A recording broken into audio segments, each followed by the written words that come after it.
He sought the ultimate heights of martial arts. Yet he eventually realized that even an entire lifetime would not be enough to reach them. In order to overturn this harsh truth, he placed his faith in an ancient legend, one that claimed that deep within a sacred sanctuary, protected by a divine dragon, there existed a golden fruit. This fruit was said to possess the power of immortality. Driven by unwavering determination, he set out on a perilous journey to obtain this legendary treasure. After enduring countless hardships, he finally confronted the divine dragon and, through that encounter, confirmed that the golden fruit truly existed, the fabled fruit of immortality. At last, he approached the sacred tree bearing the golden fruit and grasped it, declaring that with this power, he could continue pursuing the ultimate heights of martial arts. Without hesitation, he consumed the fruit, and his body was instantly overwhelmed by a powerful surge of energy. His name was Gilfas Eldragon, the man hailed as the strongest in the world. Several decades later, Gilfas lay on his deathbed as his son and grandson came to see him for the final time. The one standing by his side was Gilliam, the first son of the Eldragon family. Gilfas slowly opened his eyes. In his heart, Gilfas reflected that, in the end, the legends he once believed in could not be passed on. Still, he felt fortunate to have been blessed with a loving wife and devoted children, and had no regrets. Yet, that was far from the truth. In reality, he carried countless regrets. He admitted that if he had been given more time, he would have reached the martial arts peak that still eluded him. With those final thoughts, Gilfas passed away, causing Gilliam to cry out in grief. Gilfas' life came to an end, or so it seemed. The very next moment, Gilfas found himself opening his eyes as a baby. Confused, he wondered if he had merely been sleeping. As he looked at the wall, he recognized the familiar wallpaper of the annex. Not only that, but his body felt incredibly light. When he examined his hands, he was stunned to see that they were those of an infant. Realizing that he had been reborn as a baby left him in complete shock. Even under such an overwhelming situation, Gilfas maintained his composure and calmly began to think. For someone of his level, who had reached the 10-star realm, to be involved in such a bizarre phenomenon without sensing it beforehand was completely unnatural. He questioned who could have done this and how it was possible. Then, his thoughts returned to the battle against the divine dragon and the moment he consumed the golden fruit. At last, he understood that the fruit's true effect was not immortality, but reincarnation. This realization filled him with delight. Though unexpected, this outcome granted him another chance to pursue the ultimate heights of martial arts. Looking around, Gilfas noticed that many other babies were sleeping in the same room. Being in the annex meant that he had been reborn into the Eldragon family once again, though he could not understand why so many infants were gathered there. Moments later, numerous maids entered the room, carrying feeding bottles and jugs filled with potion. As the maids began filling the feeders, Gilfas realized that it appeared to be feeding time. One maid instructed another to prepare the mixture, after which they brought in a goblin and forced it to drink the red potion. After consuming it, the goblin was suddenly taken down. Gilfas was startled and questioned what had just happened. The maids calmly remarked that this much is sufficient. The potion should be safe for feeding the children. They then began distributing it to the babies in the room.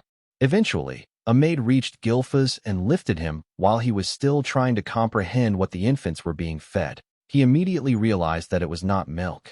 He tried to resist, sensing the immense source power contained within the liquid and recognizing how dangerous it was for newborns. However, unable to overcome a baby's natural instincts, he began drinking it regardless. Gilfas was startled, having momentarily forgotten his current condition. Upon tasting it, he realized that the liquid was ancient dragon core potion, and understood that the earlier dilution was meant to reduce its lethality. By then, he had already swallowed a small amount. Though dangerous, the quantity was not enough to kill him. Noticing that other babies were instinctively spitting it out, Gilfas considered doing the same to avoid disaster. However, he hesitated. Instead, he recognized this as a rare opportunity. If he could absorb all of this source power, he might surpass even his former self and finally reach the ultimate heights of martial arts. With that resolve, he continued drinking, fully committing to the risk. The dragon potion surged through his body, overwhelming his senses Gilfas does not give up and deliberately begins drinking the potion. The maid is shocked when she realizes that the baby is consuming it on his own. Gilfas decides to absorb all of the ancient dragon's source power, believing that this will finally allow him to pursue the ultimate heights of martial arts that he failed to reach in his previous life. Unlike before, the ancient dragon's source power is absorbed with surprising ease. Finding this outcome ideal, Gilfas continues drinking until none of it remains. Once he finishes, the maid gently places him back onto the bed. Somehow, Gilfas manages to endure the process, and the other babies appear to have survived as well. This leads Gilfas to remark that a baby's survival instinct should never be underestimated. Shortly after, overcome by fatigue, Gilfas slowly fell asleep. 7 years later, Gilfas is seen performing handstand push-ups. After completing 100 repetitions, he releases a large stone he had been gripping with his feet and tosses it into the air before smoothly standing upright. After only 7 years of training, Gilfas is highly satisfied with the remarkable physique he has developed, thanks to the ancient dragon's potion. The former head of the Eldragon family, Gilfas, is now known as Zeke Eldragon. All living beings possess source power, and the ancient dragon's potion that Zeke and the other children were made to consume contained an immense concentration of it. As a result, the babies who drank it, to varying degrees, developed bodies far stronger than those of ordinary people. When combined with the source power of the divine dragon that Gilfas defeated in his previous life, which still resides within him, Zeke, who was the only baby to fully absorb the ancient dragon's source power, underwent changes that surprised even himself. However, after cultivating for some time, Zeke remains dissatisfied, as he has only reached the 1-star level. In his view, the situation is unacceptable, as by now he should have achieved at least 4 stars. Stars represent one's source power compressed to its limit, with the body regarded as a universe in which these stars float. The greater the number of stars, the stronger the individual becomes, though each additional star is increasingly difficult to form. In his previous life, Zeke, then known as Gilfas, had reached an unprecedented 10 stars, making him a unique existence in the world. Gazing at the distant mountains, Zeke reflects on how quickly time has passed. 7 years have gone by since his rebirth as an illegitimate child of the current head of the Eldragon family. His mother has already passed away, and his father has never once appeared before him. This leads Zeke to question the family head's qualities as a father. More than that, he is astonished by the fact that he has been reborn 1,000 years into the future. Reincarnation alone would have been shocking, but awakening a millennium later reveals that the world has transformed into a harsh realm governed by extreme survival of the fittest.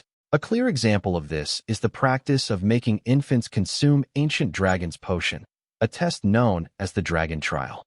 Only the babies who survive this trial are meant to receive education as Eldragon warriors, or so it is supposed to be. Lost in these thoughts, Zeke notices a maid standing nearby, though she never provides answers to any meaningful questions. For 7 years, not a single instructor has come to train him. Finding this situation strange, Zeke confronts the maid, pointing out that those who pass the dragon trial are meant to receive combat training, yet he has only ever been attended by maids. The maid calmly asks if there is a problem. Zeke responds that he is not troubled, explaining that physical conditioning is currently more important to him than combat instruction, and that he can manage that aspect on his own. However, he adds that he would at least like some information about the other children or the main family. The maid replies that she is not permitted to answer such questions. Zeke insists that he is merely asking about family matters, but the maid continues to refuse. Growing irritated, Zeke releases a hint of his immense energy and asks if that is truly all she is capable of saying. Nevertheless, it has no effect, and the maid repeats once more that she is not allowed to provide any information. Zeke comments that his treatment has been somewhat harsh, to which the maid replies that they have only been ordered to attend to Zeke's daily needs. She adds that she herself is a 3-star practitioner, meaning she would be sufficient for basic combat instruction.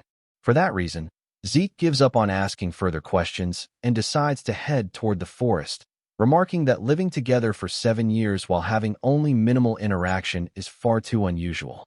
The maid offers no response. As Zeke walks away, He turns back and asks if she is now deliberately ignoring him. Zeke enters the forest and cuts some poisonous grass, eating it while commenting that it is still disgusting and unpleasant, though he considers it part of his training. Although he maintains his patience, he has been continuously sensing a gaze following him, and he truly wishes something could be done about it.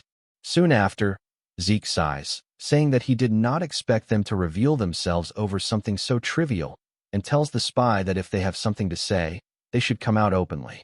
As he searches for the hidden observer, Zeke instead notices an enraged boar surrounded by dense black mist, something he realizes did not exist 1,000 years ago. Wondering what kind of creature it is, Zeke watches as the boar senses him and charges forward. Zeke smiles at the sight, effortlessly dodging the boar's attack before striking it with a single punch and taking it down.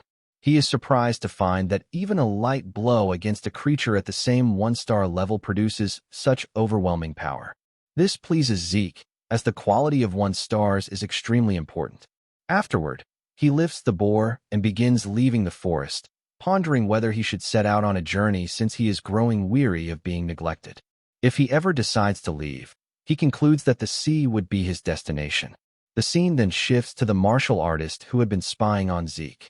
He is deeply confused, as Zeke manifested a star without any instruction and defeated an enraged boar in a single strike. Even more troubling is the fact that Zeke noticed his concealed presence. Taking everything into account, the man realizes that Zeke is far from ordinary.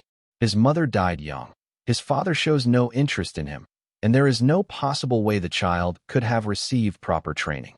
However, because the blood of the family head flows within Zeke, he is not permitted to leave the family and must remain under constant surveillance. Sitting beside a tree, the brown-haired man remarks that although Zeke is illegitimate, he still carries the head's bloodline, making the situation quite intriguing for the future. With that thought, the man disappears. Zeke soon returns home, where he notices 3 4-star fighters and 1 5-star warrior waiting inside. This immediately makes him wonder what people of such caliber could want. Curious, Zeke secretly listens in on their conversation. The fighters are speaking with their captain about how clean the countryside air is and how there are no nearby rifts, suggesting that there is likely little chaos in the area. Zeke determines that they do not appear hostile and therefore are not here for an assassination. With that in mind, he steps into the room and asks them directly what business they have. The fighters, who appear to be soldiers, immediately salute and bow upon seeing him. They introduce themselves, stating that this is their first meeting and that they have come to escort Zeke to take an examination. Hearing this, Zeke is taken completely by surprise and replies that he has not been taught anything at all.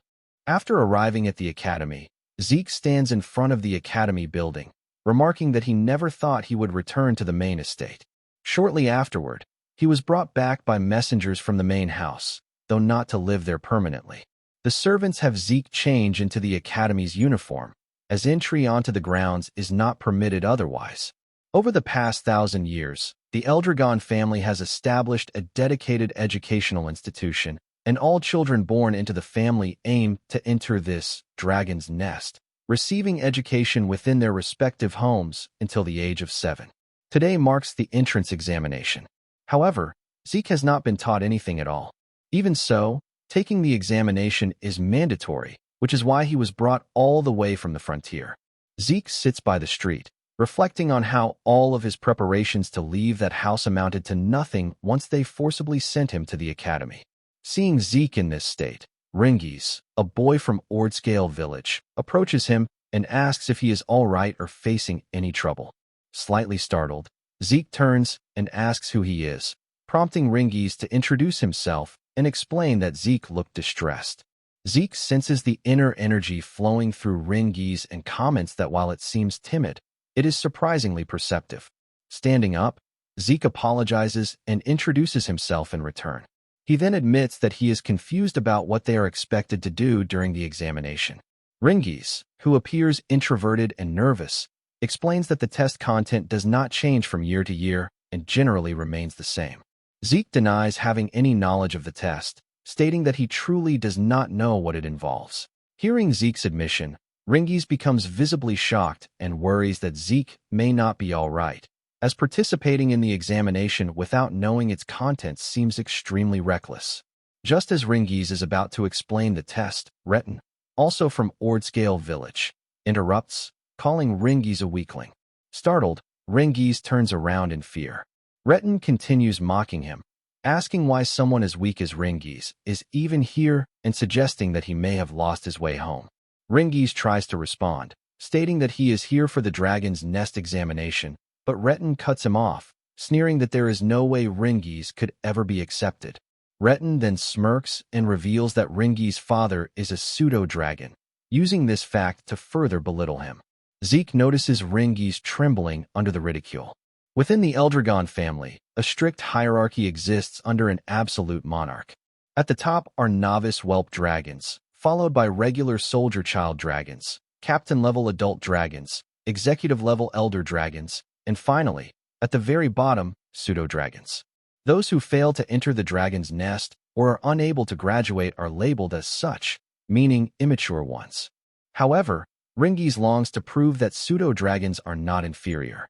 As Ringiz sinks into despair, Zeke steps in, questioning how they can judge him without allowing him to try first.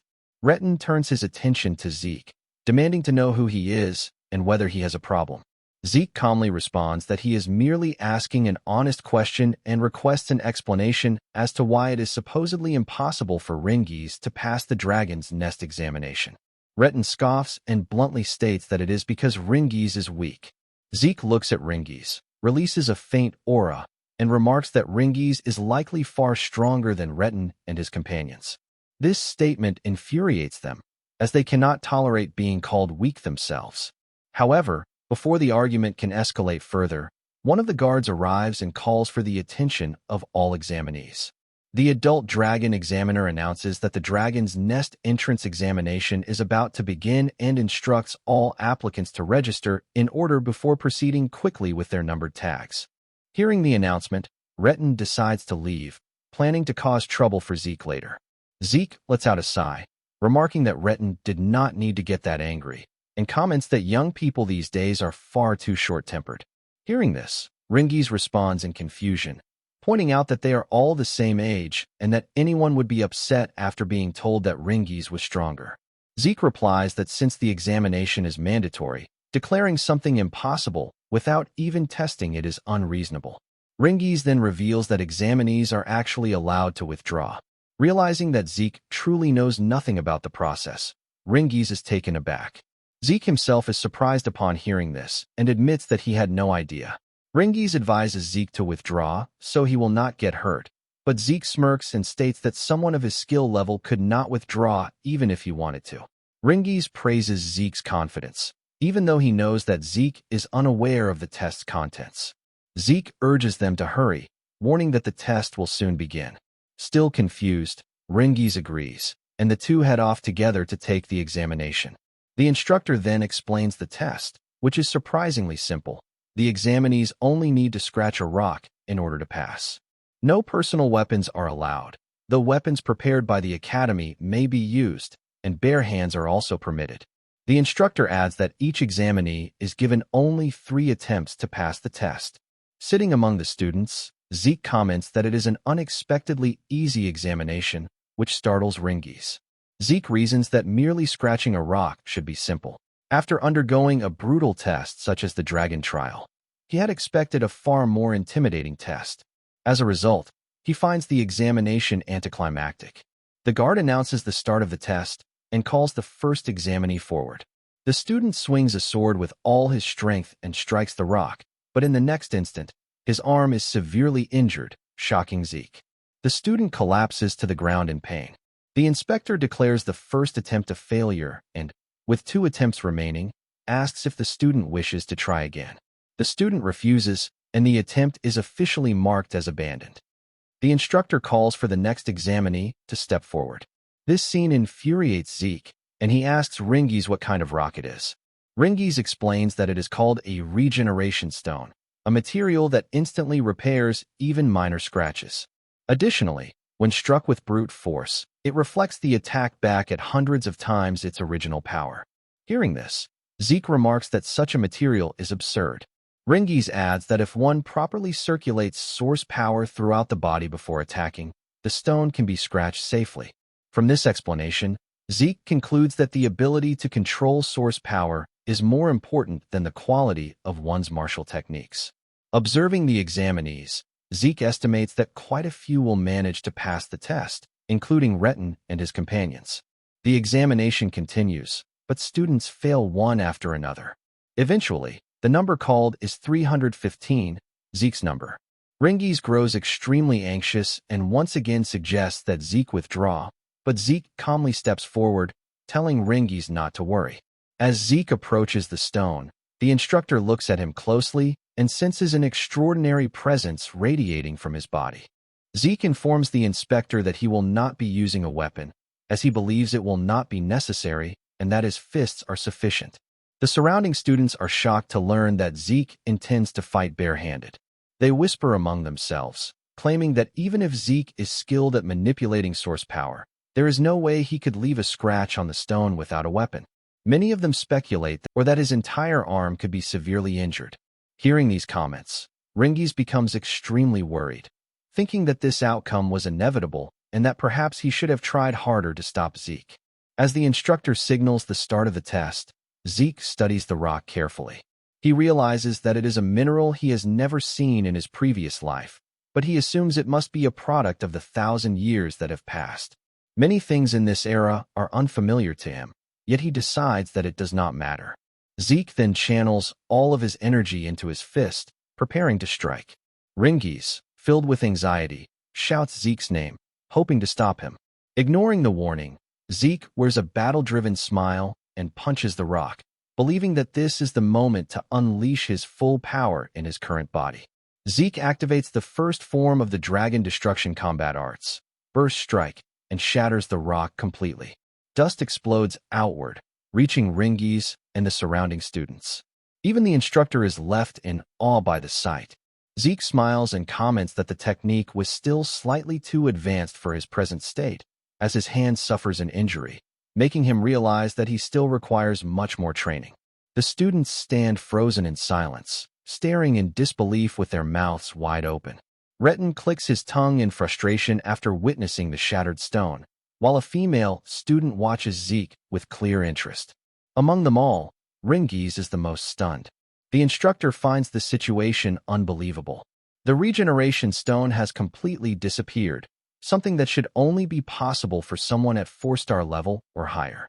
There is simply no way a child should be capable of such a feat. Even so, the instructor acknowledges that although Zeke is an illegitimate child, he truly carries the bloodline of the family head. Moreover, the technique Zeke used feels strangely familiar, as if the instructor has seen it somewhere before. Zeke then turns toward the examiner and calmly asks about his test results. The instructor announces that Zeke has passed the examination, and another soldier steps forward to hand him a potion. Confused, Zeke asks what it is, but the soldier does not respond. Instead, the instructor urges the soldier to hurry and clear the area. After leaving, Zeke vents his frustration, shouting that people in this era are excessively prickly and lack composure. Ringies, still overwhelmed by what he witnessed, praises Zeke for his incredible performance. Zeke casually responds that it was easy, then shows Ringies the potion and asks about it. Ringies explains that it is a healing potion. Realizing that Zeke is unfamiliar with healing potions as well, Ringies opens it and explains that it is a standard one. He hands it back to Zeke, who inspects the liquid and determines that it does not appear to be poisonous. He wonders whether it might be a form of spirit medicine. Cloud-piercing clarity wood. This medicine is refined from extremely rare materials. Its ingredients include medicinal herbs that only grow within secret realms, as well as cores filled with high-purity source power taken from divine beasts and phantom beasts, creatures that are exceedingly difficult to even encounter. When consumed, it instantly heals injuries, removes old scars, and greatly enhances one's source power. However, due to the rarity of its materials and the difficulty of refinement, such medicine almost never appears in the world. Without hesitation, Zeke drinks the potion in a single gulp. In the very next moment, his injured arm is completely healed. With an astonished expression, Zeke shouts and asks if the potion truly was spirit medicine. Ringies replies that he does not know much about spirit medicine, but the healing potions prepared by the Eldragon family are definitely superior to those sold commercially. Hearing this, Zeke is deeply surprised, prompting Ringies to ask whether it is really that shocking. Zeke responds that it is, explaining that such severe injuries were healed instantly. After observing his condition more carefully, Zeke realizes that there does not seem to be any increase in source power, unlike what would occur with true spirit medicine. From Ringi's perspective, Zeke himself was far more impressive, but Zeke dismisses the compliment, telling Ringies not to be ridiculous. Zeke then looks at the potion again, reflecting on how remarkable it is and how much wisdom humanity has accumulated over the past 1,000 years. Zeke and Ringies return to their seats, and once again Ringies praises Zeke, saying that he was incredibly strong. Zeke replies calmly that he is aiming to become the strongest in the world. Hearing such a statement delivered so casually leaves Ringies stunned, prompting him to remark on how unbelievable Zeke sounds. Soon after, numbers 383, 395, and 405 are announced as having passed, these being Retin and his group of bullies. Zeke thinks that this outcome is exactly as he expected, while Ringies begins shivering after hearing that they succeeded. At last, it is Ringies' turn.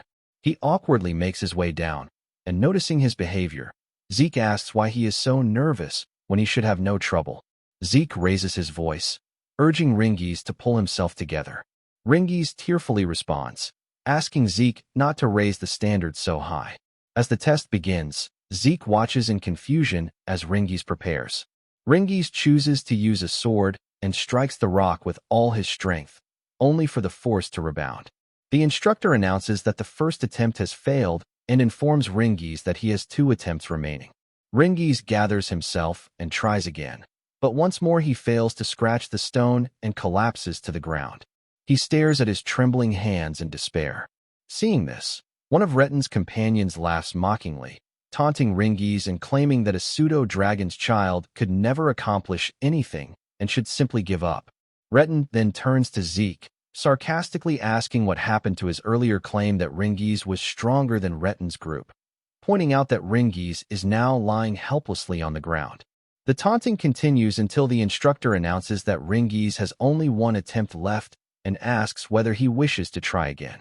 Overwhelmed by the pressure, Ringies begins to give up. At that moment, Zeke steps in and asks Ringies what he is doing. Zeke walks down to the testing area and questions why Ringies is using a sword instead of a spear. Ringies, confused, asks what Zeke means. Zeke clarifies that he means exactly what he said and questions why Ringies would choose an unsuitable weapon without any plan. Zeke continues, stating that in Ringies' current condition, no matter how hard he tries, he will never manage to scratch the stone with a sword. Hearing this, the surrounding students burst into laughter, calling Zeke foolish and pointing out that Ringies' father does not use spears and taught him swordsmanship instead. They continue mocking Ringies, insisting that changing weapons will not alter the result. Zeke then turns to the examiner and asks whether changing weapons in the middle of the test is permitted. The examiner replies that it is allowed.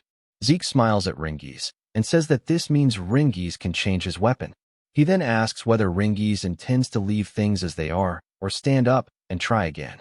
Encouraged by Zeke's words, Ringies becomes determined and rises to his feet, declaring that he will attempt the test again, this time using a spear. Ringies' father was unable to enter the dragon's nest. As a result, he was labeled a pseudo-dragon and ridiculed by others. Even so, Ringies' father did not become bitter and instead raised his son with care and dignity.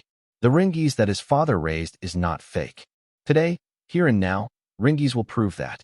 If Ringies were to try again with the sword, the result would be the same. Because of this, and choosing the best possible course of action, Ringies decides to trust Zeke, even though he has no idea how to properly use a spear. Seeing Ringies hesitate, Zeke instructs him to simply thrust forward without overthinking anything. He tells him that all he needs to do is thrust straight ahead. Logically speaking, merely thrusting forward with a spear Ringies has never used before should not be enough to scratch the regeneration stone. However, Ringies recalls Zeke's words, that there is no way to know the outcome without trying. He only met Zeke today, and although it may seem strange, Zeke believed in Ringies, so Ringies decides to believe in himself as well. When Ringies used a sword in the past, his source power never flowed this freely through his body. Gathering his resolve, Ringies thrusts the spear forward with all his strength. Before Retin and his companions can even see whether it worked, they burst into loud laughter, claiming that they already warned him that changing weapons would not make a difference. But this time, it is different. Ringies realizes that the spear feels as though it has been part of his body from the very beginning. He continues thrusting the spear forward, shocking Retin and his group of bullies, and astonishing even the instructors. It turns out that Ringies is not merely scratching the stone, he is breaking straight through the stone. Witnessing this, Zeke begins clapping and congratulates Ringies. Still dazed, Ringies asks what he just did, and in the next moment, the instructor announces that Ringies has passed the examination. Confused at first, Ringies struggles to process the words, until Zeke rushes forward and hugs him like a close friend, happily confirming that he succeeded just as Zeke expected. Realizing the truth, Ringies is overwhelmed with joy, bursting into tears as he hugs Zeke back and shouts that he truly passed. Retin and his friends grow anxious and frustrated upon seeing this, insisting that it must have been nothing more than coincidence. The instructor then loudly concludes the examination and announces the beginning of the entrance ceremony. Hearing this, Zeke is once again confused, surprised that it is already time for the ceremony, and asks Ringies whether that is all for the test. Ringies confirms this, adding that there may be additional tests after they officially enter. With mixed thoughts, Zeke asks what those tests might involve, and Ringies explains that the leadership of the Eldragon family will first deliver congratulatory speeches. At that moment, a group of soldiers arrives, among them a man emitting the most terrifying aura of all. Noticing this, Zeke asks about the gloomy-looking man, which immediately makes Ringies pale with fear. Ringies hurriedly tells Zeke that the man is the head of the Eldragon family. Hearing this, Zeke openly complains that he does not like the man's face and remarks that he should be more cheerful, saying that even ice would feel warmer than that expression. The moment Zeke says this, Ringies quickly covers Zeke's mouth, trembling as he desperately tells him to stay quiet. After being urged repeatedly, Zeke agrees to remain silent, though he continues glaring at the family head. As Zeke observes, he evaluates the current strength of the Eldragon family, noting the presence of several 7-star practitioners and a considerable number of 6-star warriors. He acknowledges that it is an impressive force. His attention then returns to the current family head, Balza Eldragon. Zeke never imagined that Balza would be an 8-star level practitioner. Even 1,000 years ago, there were fewer than a dozen 8-star warriors in the entire world. Though Zeke does not fully understand this era, he still finds that he strongly dislikes Balza, especially considering that Balza is his biological father. Soon after, the instructor announces that Balza will deliver a speech. Balza steps forward, releasing his aura as he instructs the students to strive to become the best soldiers of the Eldragon family. After finishing his words, Balza releases his chi toward the students, making it difficult for them to breathe. Everyone struggles under the pressure, including Ringies, while Zeke remains unaffected. The overwhelming force presses down on the crowd as Zeke stares at Balza, sensing a deep and unfamiliar resentment within himself. Zeke does not know why, but he truly cannot bring himself to like Balza at all. After Balza leaves, a golden-haired warrior steps forward with a cheerful laugh, commenting that Balza's speech was brief.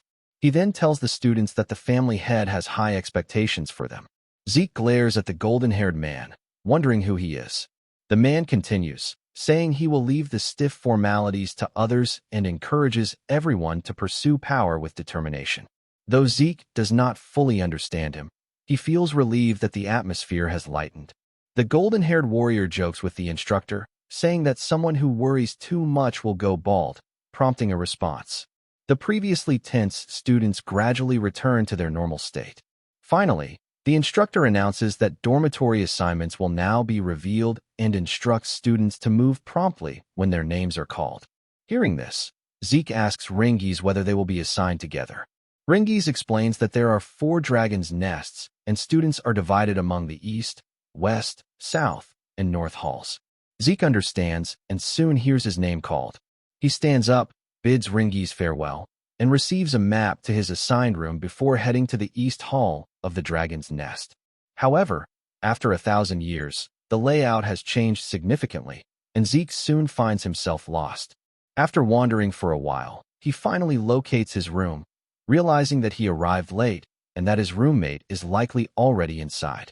Zeke opens the door and apologizes for being late, introducing himself and stating that they will be sharing the room from now on. The one who turns out to be Zeke's roommate is none other than Ringy's. Zeke smiles and comments that it seems they truly share quite a connection. Ringy's agrees, admitting that he had been feeling anxious about being alone, so this arrangement is a relief. Sitting down on the bed, Zeke asks if there are no more plans for the day. Ringy's confirms that this is correct and informs Zeke that training will begin immediately starting tomorrow. Zeke responds in confusion, saying, "That's right." Hearing this, Ringy's realizes that Zeke was not paying attention to what the instructor had said earlier. Zeke gives a thumbs up and casually brags that he was not listening at all. Ringy's replies that this is not something to brag about. Ringy's then continues, saying that they should go to sleep early because training starts right away the next day. Zeke reflects that he originally planned to escape from that boring household and go on a journey. However, after witnessing the regeneration stone and the medicine, along with many other interesting things during the entrance examination, a lot has changed. To understand how the world has evolved over the past 1,000 years, Zeke concludes that staying with the Eldragon family for a while may not be such a bad idea. After 1 month passes, all the students are undergoing physical training while carrying heavy weights. Many of them are crying as they struggle under the burden. The instructor motivates them by explaining that the dragon's breath he taught them is a powerful breathing technique created by the 15th head of the Eldragon family. Because of this, all students must master it perfectly so they can use it in any situation. Even Ringy's is pushing himself to his limits, sweating heavily as he continues holding the weights. The instructor then notices that some students have already mastered Dragon's Breath. Among them is Likia, whose source power is slightly overflowing, proving that she is close to reaching the 2-star level. At the same time, the instructor turns his gaze toward Zeke, confused by what he is witnessing. Zeke is not only holding the assigned weight with ease, but is also lifting large rocks effortlessly. The instructor thinks to himself that Zeke must certainly belong to the head's bloodline, yet it makes no sense. Zeke should have had no instructors and no prior training, and still he performs so well. Meanwhile, Zeke himself is surprised to realize that his breathing technique, Dragon King's Breath, has been refined and passed down as Dragon's Breath. Breathing techniques are methods of absorbing atmospheric source power into the body and circulating it to strengthen one's own source power. What determines their efficiency is the user's skill and ingenuity.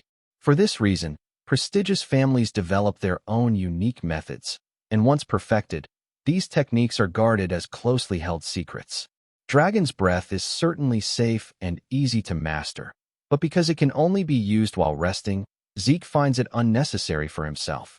Gilfa's Eldragon's secret technique, Dragon King's Breath, is the only breathing method that allows manipulation of source power without disrupting breathing, even while moving. Its effects are tremendous, but very few people could inherit it due to its extreme difficulty. That is why the technique was deliberately simplified, allowing everyone to use it and thereby increase the overall strength of the family. Zeke is deeply moved by this realization, as he never imagined that his technique would survive into the future in such a transformed state. He begins to wonder whether other martial arts have also changed over the past 1,000 years. The thought excites him, and he cannot wait to find out. All the while, Leica silently watches Zeke from a distance. Eventually, lunchtime arrives. Most of the students are so exhausted that they barely have the strength to hold their spoons, yet they all glare at Zeke, who is eating his meal without any trouble. While eating, Zeke asks Ringy's what is wrong and why he seems so down. He then tells Ringy's that he will never gain strength if he does not eat properly. Ringy's asks how Zeke can still be so energetic, commenting that Zeke's stamina is abnormal. Zeke replies that it is not his stamina that is strange, but rather that everyone else lacks stamina, and that they need to eat more and train harder. Zeke then offers a portion of his food to Ringy's. Nervously, Ringy's declines, replying that he will eat on his own. Zeke then looks toward Retin, who is sitting nearby and eating, and thinks that some people are clearly well-trained. Suddenly, Laika approaches Zeke and compliments him, saying that he is amazing. Zeke looks at her and asks who she is. Hearing this, Ringies and whispers to Zeke, asking if he truly does not know her. Ringies then reveals that she is the daughter of the family head. Zeke responds that he does not know her at all. Ringies continues whispering, saying that it cannot be true, and explains that she is one of the candidates to become the next head of the Eldragon family. Ringies is completely shocked and quickly tells Zeke that she is not someone they should normally be speaking to so casually. Hearing this, Zeke calmly reveals that he is also the head's son, although illegitimate. Ringies becomes extremely confused upon hearing this, and Laika asks if it is truly true that Zeke is the head's illegitimate child. Zeke responds by asking why he would lie about something like that. Laika then asks how Zeke was strong enough to shatter the regeneration stone with his bare hands, stating that there is no way a mere illegitimate child with no backing could achieve such a feat. While continuing to eat, Zeke casually replies that it is simply because he is who he is, then tells Ringies to stop spacing out and focus on eating. Laika suddenly smiles brightly, claiming that Zeke is truly interesting. She then sits beside him and boldly suggests that Zeke should serve under her. Confused, Zeke asks what she means by that. So Laika explains that she is asking him to become her subordinate. She says that she would provide support to an illegitimate child who needs allies, meaning that she would use his strength to help herself become the family head.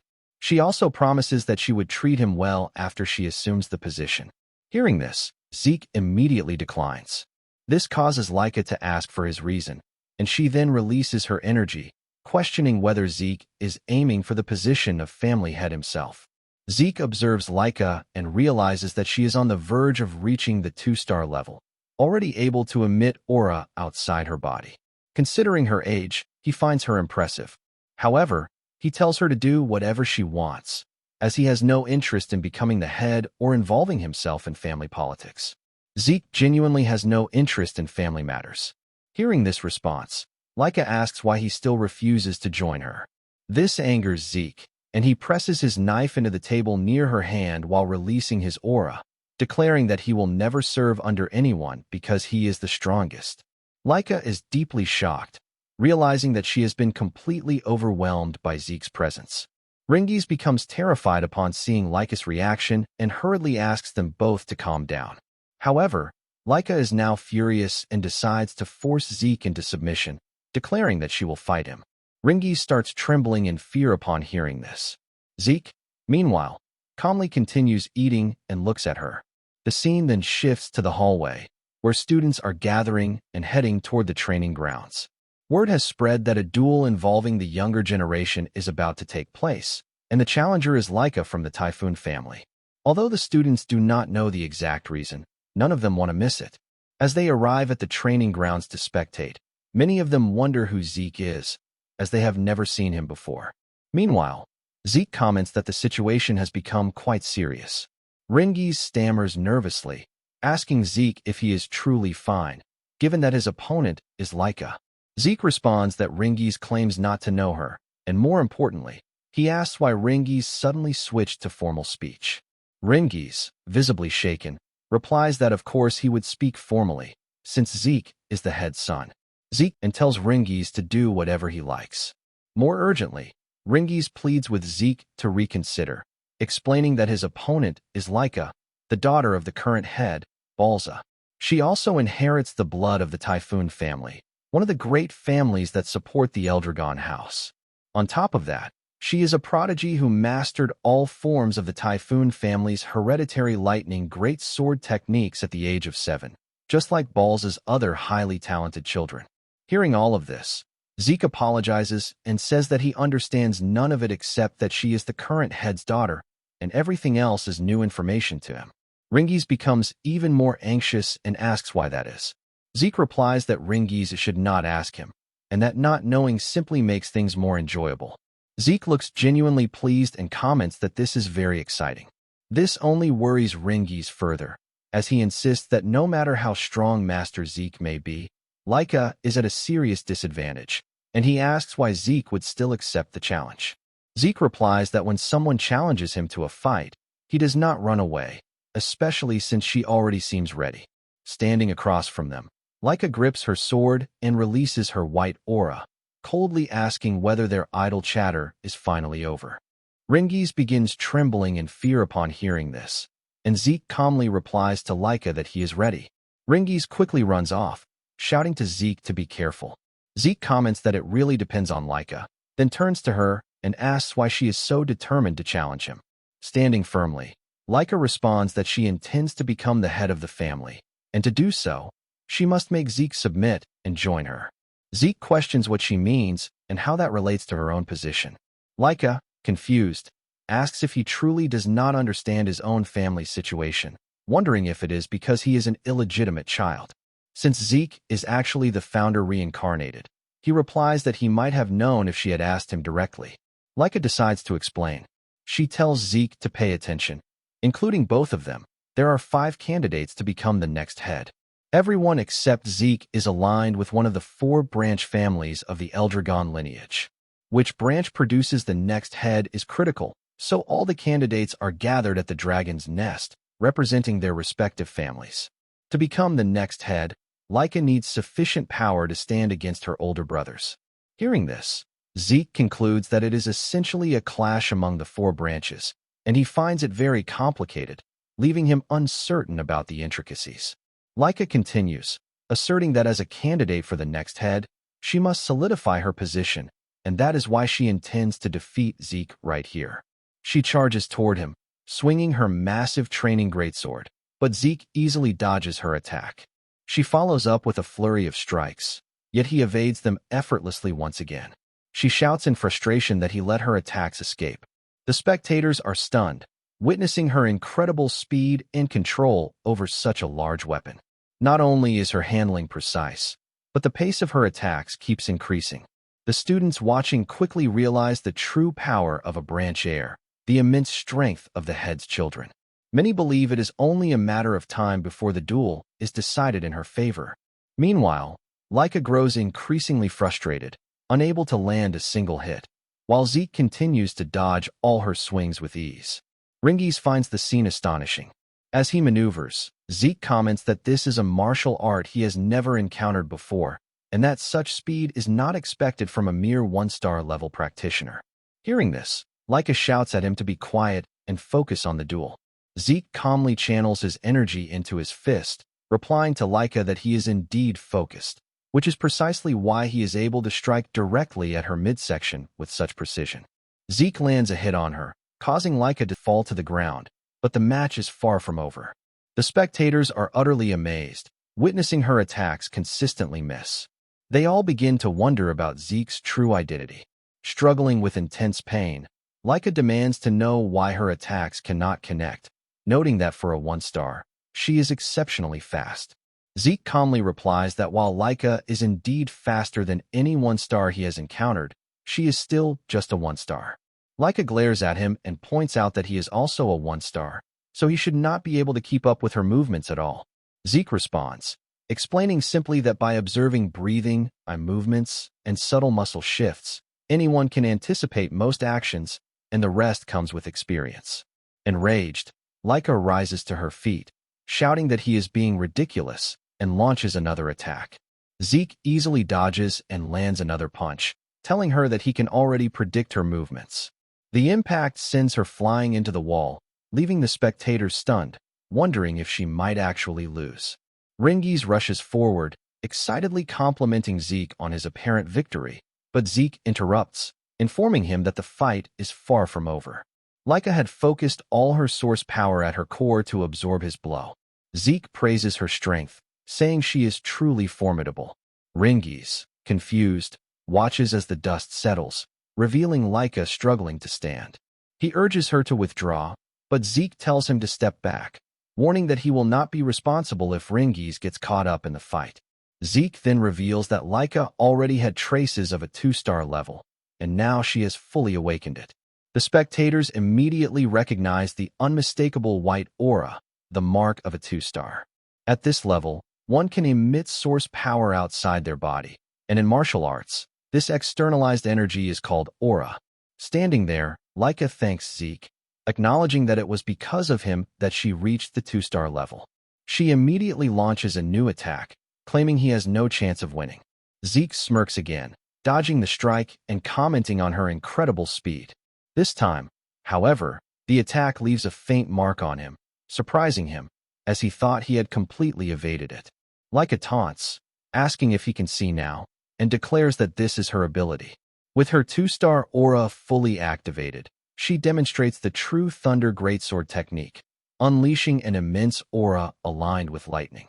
Zeke, astonished, notes that he is witnessing a martial art he has never encountered before and considers it the perfect opportunity to learn and observe. Even without physically touching Zeke, Laika is able to launch lightning at him, which surprises him greatly. He steps back, asking her to wait and inquiring what this is. With a pleased and amused expression, Zeke comments on the absurdity of her being able to manipulate lightning. Laika, undeterred, continues her assault, remarking that for someone saying that, he looks like he is thoroughly enjoying himself. She then unleashes a technique called Lightning Net.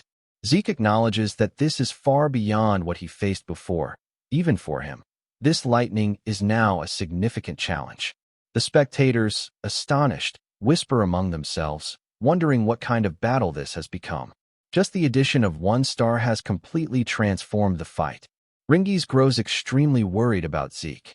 Observing carefully, Zeke realizes that the movements themselves are actually simple and unchanged from before, but the moment Laika reached 2-star level and gained her aura, the power of her lightning greatsword technique exploded. Zeke had thought she was fast before, but now she is even faster. More importantly, the nature of her lightning baffles him. Being able to cloak oneself in lightning is something he could theoretically counterattack, but he is intensely curious about the true essence of her power. The prospect of unraveling it makes him smile. Seeing his calm demeanor, Laika is impressed but also determined to wipe that smile off his face. Zeke lands on the ground, keeping his distance, but Laika uses her swift thunder technique and charges at him. He barely dodges, noting that the attack is like a lightning bolt, but the assault isn't over. He is slammed into the wall, sending dust flying everywhere. Ringies jumps from the 1st floor, while other students try to stop him. Surprisingly, Zeke is still unharmed. Laika then uses her lightning flash technique, which Zeke takes head-on. Ringies rushes forward, pleading with Laika to stop, fearing that any more attacks could kill Zeke. Laika refuses, arguing that stopping now would only insult Zeke. Zeke, once again, rises without counterattacking. Ringies shouts at him, begging him to surrender, and Laika adds her own urging, telling him to submit, noting that he is already in a terrible state. Zeke smiles at her words, which piques Laika's interest. She then manifests her aura, acknowledging that even as an illegitimate child, he is still a proud Eldragon. Determined to finish the battle, she unleashes her lightning greatsword technique, first secret art, Heaven's Thunder, and attacks with full force. Zeke takes the blow head-on without dodging, causing Ringies to panic as he sees Zeke fall unconscious. Laika drives her sword into the ground, apologizing to Ringies and declaring the match over. She is stunned when Zeke, using lightning, rises to his feet again. Shocked, she asks how he has a lightning aura. Zeke smiles, savoring the sensation of the aura himself, and admits to Laika that he doesn't fully understand it either. She is left even more bewildered as Zeke reveals that he had deliberately endured her attacks to analyze her power, and in the process, somehow became capable of using it himself. While receiving Laika's mysterious lightning attacks, Zeke continued using his breathing technique, Dragon King's Breath. Suddenly, the Dragon King's Breath reacted to her lightning aura, causing lightning to accumulate inside him. Before he realized it, he could manipulate the lightning, although he didn't fully understand the exact principle behind it. Zeke complimented Laika, noting that she must have a unique constitution. Then he realized that considering her greatsword technique is part of her family's hereditary martial arts, he wondered if her entire clan might possess a similar, unique constitution. Amazed to discover that her source power itself carried lightning properties, Zeke acknowledged that her training had been excellent.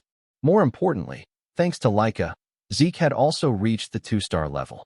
Zeke declared that the match was not over yet. Laika launched another attack, but he dodged it with lightning-like speed. After dodging, however, he momentarily struggled to maintain balance. With the gain in source power, all of his muscles and nerves strengthened, demonstrating his incredible unique constitution, which slightly disrupted his senses. Standing there, lightning coursing around him, Zeke remarked that he needed some time to adjust. Ringies watched in awe, barely able to keep up with the battle between the next head candidates. He even wondered if he was imagining things because Lyca's lightning slashes were no longer connecting with Zeke. Frustrated, Lyca shouted that Zeke was mocking her. Zeke calmly replied that he wasn't mocking her at all and assured her that he properly considered her a serious threat. Both of them stepped back, and Zeke stretched his body, thinking it was time to end the match. He announced that he would create a new technique, leaving Lyca confused. As he contemplated a name, maybe first form or special form, Lyca wondered if he had secretly received combat training and questioned which family might have taught him, as it seemed impossible for any family to develop a new technique so easily. Zeke charged forward, noticing her distraction, and launched the attack. Dragon Destruction Combat Arts, Special Form, Lightning Peak. Lyca was struck and fell to the ground, giving Zeke the victory. Standing there with a smile, Zeke commented that it had been an interesting fight. Lyca, lying on the ground, was shocked at her loss but tried to rise, determined to become the family head. To achieve that, she needed to defeat her older brothers, and winning all matches was essential. She could not afford to lose. Observing her resolve, Zeke complimented her strength, surprising Lyca. He told her that learning new things was truly enjoyable and that this had been an extremely meaningful experience. Extending his hand, he added that it would be boring if this were the only time they fought, smiling as he suggested they spar again. Lyca's expression brightened, pleased by his words. Several hours later, inside the rift, Balza is fighting while surrounded by monsters, but they are nothing more than mere fodder to him. Balza's dragon pressure alone is enough to terrify the monsters and force them to stop. He then draws his sword and uses the first form of the Dragon Destruction Combat Arts, Genesis, defeating all the monsters in a single strike. Afterward, Balza sheaths his sword as his underlings take care of the remaining creatures. At that moment, one of the soldiers approaches Balza to report that Lyca has reached the 2-star level, but to Balza, it is nothing worth mentioning, even though reaching the 2-star level at her age could be considered a remarkable achievement. The soldier further informs him that, with Lyca's talent, by the time she graduates from Dragon's Nest, she will be at least at the 5-star level. However, talent does not impress Balza, so he tells the soldier to inform him only when she becomes useful and orders him to leave if he came to report something this trivial. As Balza begins to walk away, the soldier hurriedly informs him about Lyca's defeat. Balza is surprised to learn that she was defeated by Zeke, who is the same age as Lyca. He recalls Zeke's mother, who was also exceptionally talented in combat, yet had already passed away by the time Zeke was born. Balza then questions the soldier about who trained Zeke, but the soldier reveals that Zeke defeated Lyca without being taught by anyone and reached the 2-star level through his own power. Finding this intriguing, Balza orders the soldier to begin the first trial. The soldier is shocked and claims it is far too soon, as the students have only been learning combat for about a month, and most of them have not even reached the 1-star level yet. However, this does not matter to Balza, who believes that whether one has learned combat or not, death comes equally, and only the strong survive. Those who cannot overcome even the first trial, regardless of their star level, are not qualified to become Eldragons. Despite his reluctance, the soldier accepts the order. Balza then commands him to summon Freya. Balza finds Zeke's ability to defeat Lyca through his own power extremely fascinating. He decides to assign Freya to oversee the content and supervision of the trial and instructs her to closely monitor everything during its execution. Zeke continues to capture Balza's interest. The next day, all the students are practicing at the training grounds. Ringies is also giving it his all, but everyone is stunned when they see Zeke training while holding numerous rocks and performing wall sits. Similar to Dragon's Breath, this is a technique created by the 15th head. Although it is referred to as a combat art, it is essentially a body enhancement technique, carefully designed so that even children can master it easily. Ringies interrupts Zeke's thoughts by asking a strange question, wondering if he is not going to train. Even though Zeke is clearly training, Ringies quickly corrects himself, explaining that he meant training in Strike Dragon combat arts. Ringies is shocked to discover that Zeke has already mastered it, even though he learned it only moments ago. Changing the subject, Zeke points out that Ringiz's source power flow is incorrect. He then puts down the rocks, asks Ringiz to turn around, and uses dragon arts to demonstrate the correct flow. Ringiz thanks him and, in amazement, comments that Zeke has truly mastered it. This surprises Zeke, as he realizes that Ringiz had been doubting him. Ringiz nervously apologizes, insisting that he did not mean it that way. He explains that this is the first time anyone other than his father has taught him, which makes him overly cautious. Ringiz then reveals that the reason he said that earlier was because he knew Zeke was already strong enough to defeat Laika, so he assumed Strike Dragon combat arts might feel simple or boring to him. Zeke denies this and explains that he is impressed by the stability of Strike Dragon combat arts. He mentions that Dragon Destruction combat arts were unpopular among his sons, who found them too complex and difficult. While Dragon Destruction combat arts are indeed complicated, they possess overwhelming power. The techniques progress from the first form to the second, third, and fourth forms, and beyond that, a special form born from the battle with Laika exists, along with a final form that possesses immense destructive power and once slew a divine dragon. Zeke also grows curious about how dragon techniques are currently handled, wondering if they have been modified as well. The thought excites him. Since he has already finished learning Strike Dragon combat arts, he continues training his body as usual. Zeke advises Ringiz that everyone learns at their own pace. Hearing this, Ringiz suddenly begs Zeke to train him, asking him to instruct him just like he did earlier. Although embarrassed, Ringiz admits that his desire to grow stronger is genuine. Zeke agrees to teach him, which leaves Ringiz confused as he asks if that is truly alright. Zeke wonders why Ringiz reacts that way, considering he was the one who asked. While they are chatting, Laika approaches and also asks Zeke to train her. Ringiz is surprised by this and asks if she really has no problem requesting Zeke's help. Although embarrassed, Laika admits that she once believed no one her age could defeat her, especially since she is a candidate for the next head. However, during their battle the previous day, Zeke completely overwhelmed her, manifested a lightning aura, and wielded it more effectively than she could. As a result, her pride was utterly shattered.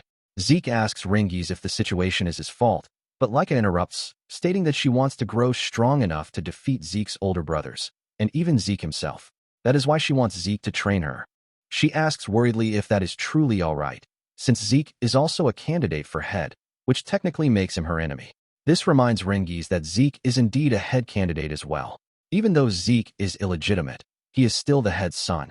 Zeke appears to be thinking deeply before informing Laika that he will train her, but he asks whether her body is truly fine, as those injuries should have left her immobile for an entire month. Laika replies that she used a healing potion, so there is no problem, and comments that Zeke worries about strange things. Zeke whispers to Ringiz about how incredibly effective the medicine must be, and Ringiz whispers back that if she is referring to the healing potion from the entrance exam, that one does not have such power. However, since she is Laika, she must have used proper medicine. Zeke remarks that it truly is an amazing era, as without those healing potions, Laika would have been unable to move for a month. This embarrasses Laika, and she quickly changes the subject by asking if he will really train her even though he also needs time for his own training. Zeke happily agrees to teach her, stating that he will not refuse young people with ambition. This leaves both Laika and Ringiz confused, since Zeke is the same age as them.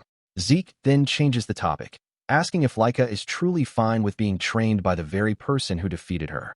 Laika responds that she does not care about that, as she cannot afford to be picky. If she wants to grow stronger and become the next head, she is willing to do anything. Zeke recalls that she previously said the same thing about becoming head and asks why she is so fixated on that goal. Laika explains that if she does not become the head, her only remaining option is marriage, a political marriage. At best, it would be with one of her cousins, and at worst, she would be forced to marry a complete stranger. This revelation makes Zeke extremely angry, but Laika insists that this is considered normal within the Eldragon, where bloodlines are highly valued, especially among the 4 branches whose source power is special. There are many ways to make use of that power, yet Zeke remains furious about the disturbing customs that still exist in this era. Zeke becomes determined to destroy such terrible traditions.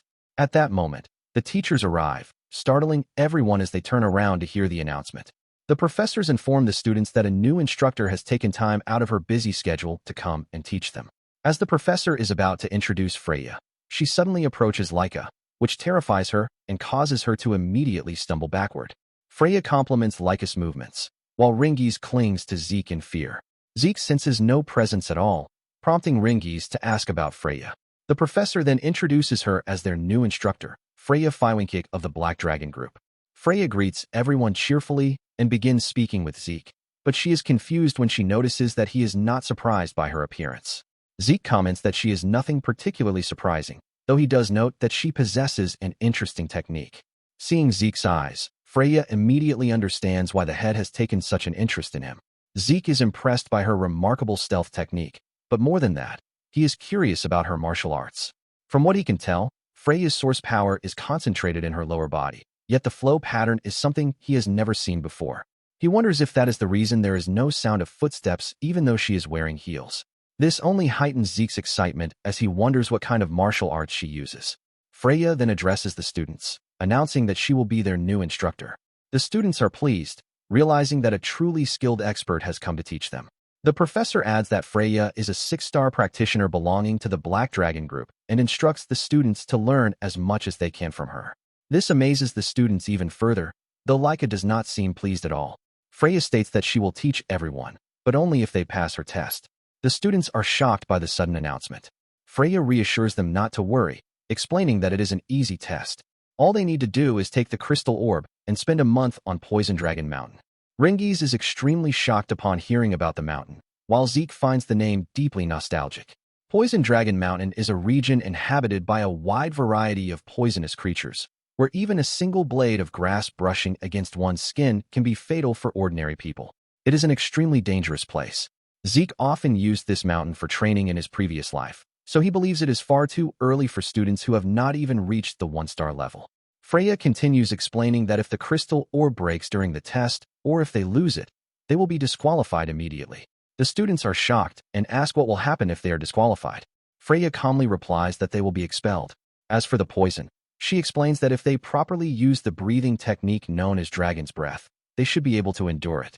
As long as they do not lose the crystal orb, there should be no major problem. Laika asks Freya about the monsters, and in response, Freya tells them to simply defeat the monsters.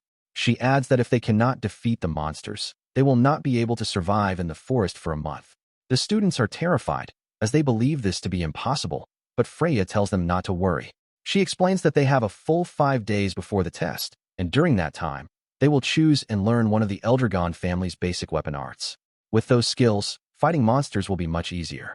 However, Freya states that if they cannot master the weapon arts within 5 days, she will not be responsible for what happens afterward. Sweating in fear, one of the students asks whether the instructors will help them if things become dangerous. Freya coldly responds that this is Eldragon, a place where only the strong survive and the weak are weeded out. If the students cannot win, she claims it would be better for them to sleep peacefully among the monsters in a bed of poison.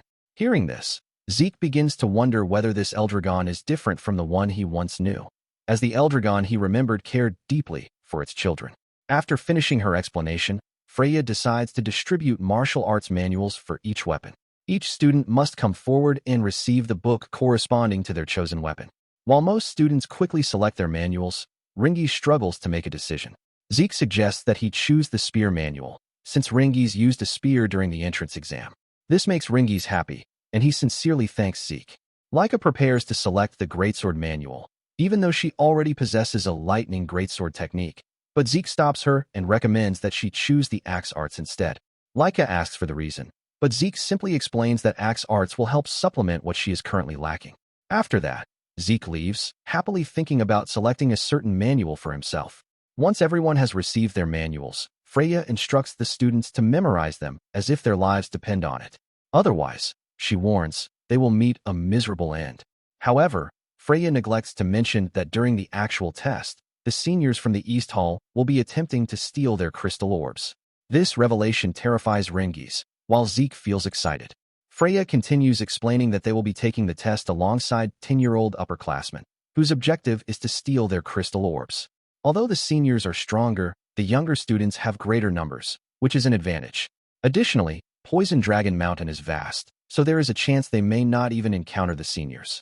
Freya then waves a white handkerchief and wishes them good luck, though the students feel anything but reassured. All the 10-year-old upperclassmen are at least at the 1-star level, and even Laika would struggle if attacked by a large group. As a result, most of the younger students would not survive such an encounter. Zeke agrees with this assessment and advises everyone to move in groups if they cannot manage alone. He explains that forming parties to prepare for encounters with upperclassmen is not forbidden, and when it comes to monster hunting, more help is always better. Hearing this, Ringies asks what Zeke plans to do. Zeke replies that he intends to enjoy the test alone, though both Laika and Ringies believe this to be impossible even for him. Ignoring their concerns, Zeke happily leaves to begin his training. 5 days later, all the students assemble at the entrance of the forest, and Freya appears before them. Ringies and Laika are nervous as the time for the test draws near. Ringies, feeling anxious, asks Laika whether it is really alright for someone like him to group up with her, especially when there are other students from proper noble families in the class. Ringies is a commoner and has not even reached a single star. Celine and Raymond comment that they are in the same position as Laika and express that they are happy to have the opportunity to team up with her. However, Laika states that it does not matter to her whether her group members are nobles or commoners. She explains that she invited them because she recognizes their abilities. This greatly motivates Ringies, and he resolves to do his best so that he does not become a burden. Raymond and Celine also decide to give their best effort. Laika then asks Zeke if he will be alright on his own.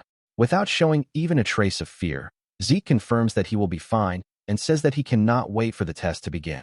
This prompts Celine and Raymond to comment on the head's bloodline, as they have been extremely nervous the entire time. Laika tells them not to lump her together with Zeke, explaining that she is also nervous. However, when it comes to Zeke, there is no reason for him to feel anxious. He believes that since Laika and other promising students are gathered together, everything will turn out fine. Although there are many reasons to be nervous, Zeke is an exception. He is impressed by how Laika successfully gathered the most promising students in the class. Zeke believes the test will be easy for them, though Ringies feels otherwise.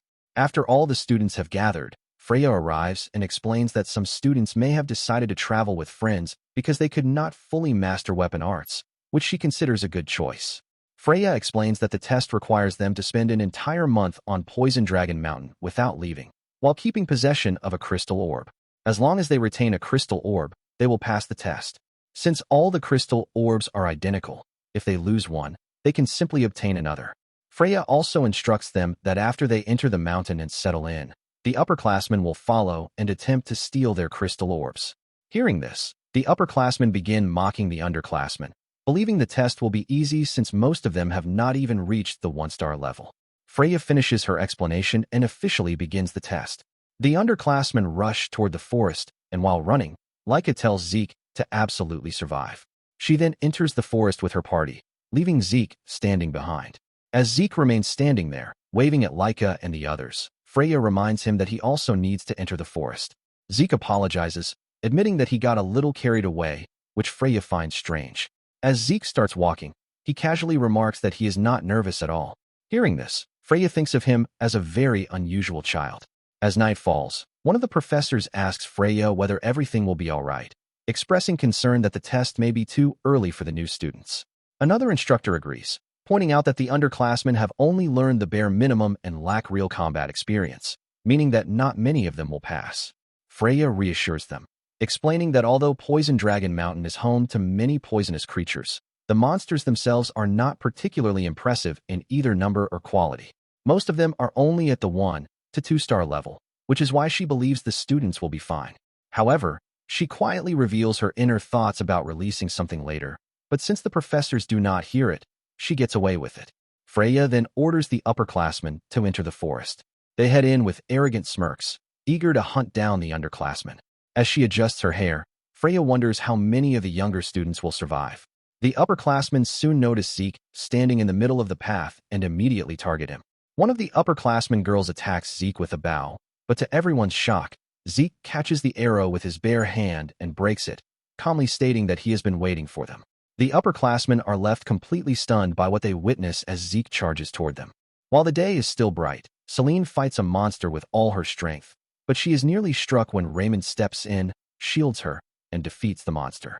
Meanwhile, Ringies also takes down a monster, and upon seeing their progress, Laika praises their efforts, noting that she herself has defeated even more monsters than they have. In response, Celine and Raymond compliment her, and Laika proudly boasts that as a 2-star, this is nothing for her. It has been a week since the test began, and Celine and Raymond have now reached the 1-star level, something they both believe is thanks entirely to Laika's guidance. Ringis, however, feels discouraged because he has not yet reached the 1-star level, while the others are advancing quickly. Noticing his mood, Raymond and Celine reassure Ringis, telling him that he is already very strong and that they are certain he will reach 1-star soon. Their words give Ringis the courage to push himself harder. Laika then compliments Ringis as well, saying that defeating a tree frog without even having a star is impressive. She adds that since Ringis trained with Zeke before the test and refined his spear technique, he does not need to worry so much. As darkness begins to fall, Laika suggests returning to their base, explaining that it is dangerous to remain active at night. When they arrive at their base, Laika suddenly becomes alert and angry after spotting an upperclassman inside. The others immediately draw their weapons and form a defensive formation. The upperclassman appears to be a 2-star and remarks that he did not expect this base to belong to Laika. While pointing her great sword at him, Laika tells him to turn back, warning that he cannot defeat all 4 of them alone. However, it soon becomes clear that he is not alone, as 3 1-star upperclassmen emerge behind him. The upperclassman suggests that Laika surrender, claiming that even she would struggle while protecting weaker teammates. The 2-star upperclassman engages Laika in combat, while Celine, Raymond, and Ringis face the 3 1-star opponents. Laika instructs them to hold out until she defeats the 2-star enemy. The upperclassmen relentlessly attack Ringis, demanding that he hand over the crystal orb. As the pressure mounts, Ringis grows increasingly anxious, unsure of what to do. Suddenly, he recalls his training with Zeke, when he once asked how to fight opponents stronger than himself. Ringis had explained that he was unable to unlock the 1-star level and wanted to know what to do if a stronger enemy appeared. Zeke had told him that giving up was the obvious choice for a starless person like him when facing a 3 or 4-star opponent. However, Zeke also explained that defeating 1 or 2-star opponents might still be possible. Knowing that Ringis was referring to the test, Zeke pointed out that the monsters on Poison Dragon Mountain and the upperclassmen were mostly 1 or 2-star levels, meaning Ringis could defeat them. All he needed to do was exploit an opening. To find such an opening, Zeke advised Ringis to endure patiently until the opponent made a mistake. Ringis was surprised by this advice, though it made sense since he was facing a stronger enemy. Zeke warned that endurance was crucial, explaining that if Ringis could not endure, then defeating a stronger opponent would remain nothing more than a dream. Zeke believed Ringis could endure against a 2-star opponent, unless it was someone exceptional like Laika, who wielded lightning-based techniques. According to Zeke, what Ringis lacked most was confidence. He emphasized that believing in oneself is essential to becoming stronger. Zeke then advised Ringis not to overthink things. He did not need to calculate the power gap or actively search for openings. Instead, he only needed to wait calmly until an opening naturally appeared, and then thrust his spear straight into it. Back in the present battle, Ringis recalls Zeke's advice and focuses on enduring the upperclassman's attacks while waiting for an opening. The upperclassman grows increasingly frustrated and finally leaps into the air to strike, exposing a clear opening. The instant Ringis sees it, he thrusts his spear forward and defeats the upperclassman. At the same time, Laika overwhelms the 2-star opponent with her lightning. Since learning axe arts, she has been able to channel far more power into her greatsword than before, finally understanding why Zeke recommended axe arts to her. Laika defeats the upperclassman, who collapses to the ground from the blow. She then rushes toward her teammates, only to discover that they have already defeated their opponents. Ringis is overjoyed by their victory, and Celine and Raymond congratulate him on reaching the 1-star level. Laika is delighted to see that everyone has manifested a star, believing that they can now handle enemies of this level with confidence. She then begins to wonder about Zeke's situation. The scene finally shifts to the upperclassmen, who are fleeing in terror while crying out loudly and calling Zeke a monster. Zeke smiles and asks if there is no one left to play with him. Terrified, the upperclassmen run away from Zeke, wondering why he is hunting them even though it was originally their role to do so. One of the upperclassmen missteps, gets his legs tangled, and falls to the ground. Zeke approaches him, saying that he is getting tired of this game of tag, and then asks the upperclassman to fight him properly. Just witnessing this is enough to make the upperclassman lose consciousness. This makes Zeke feel deeply disappointed, as the upperclassmen are now completely defensive despite being aggressive at the beginning. After the upperclassmen disappear from sight, Zeke calls out to the person hiding nearby, asking them to come out and observe more closely. However, since the observer remains hidden, Zeke assumes that his actions are not considered a problem and decides to continue without holding back.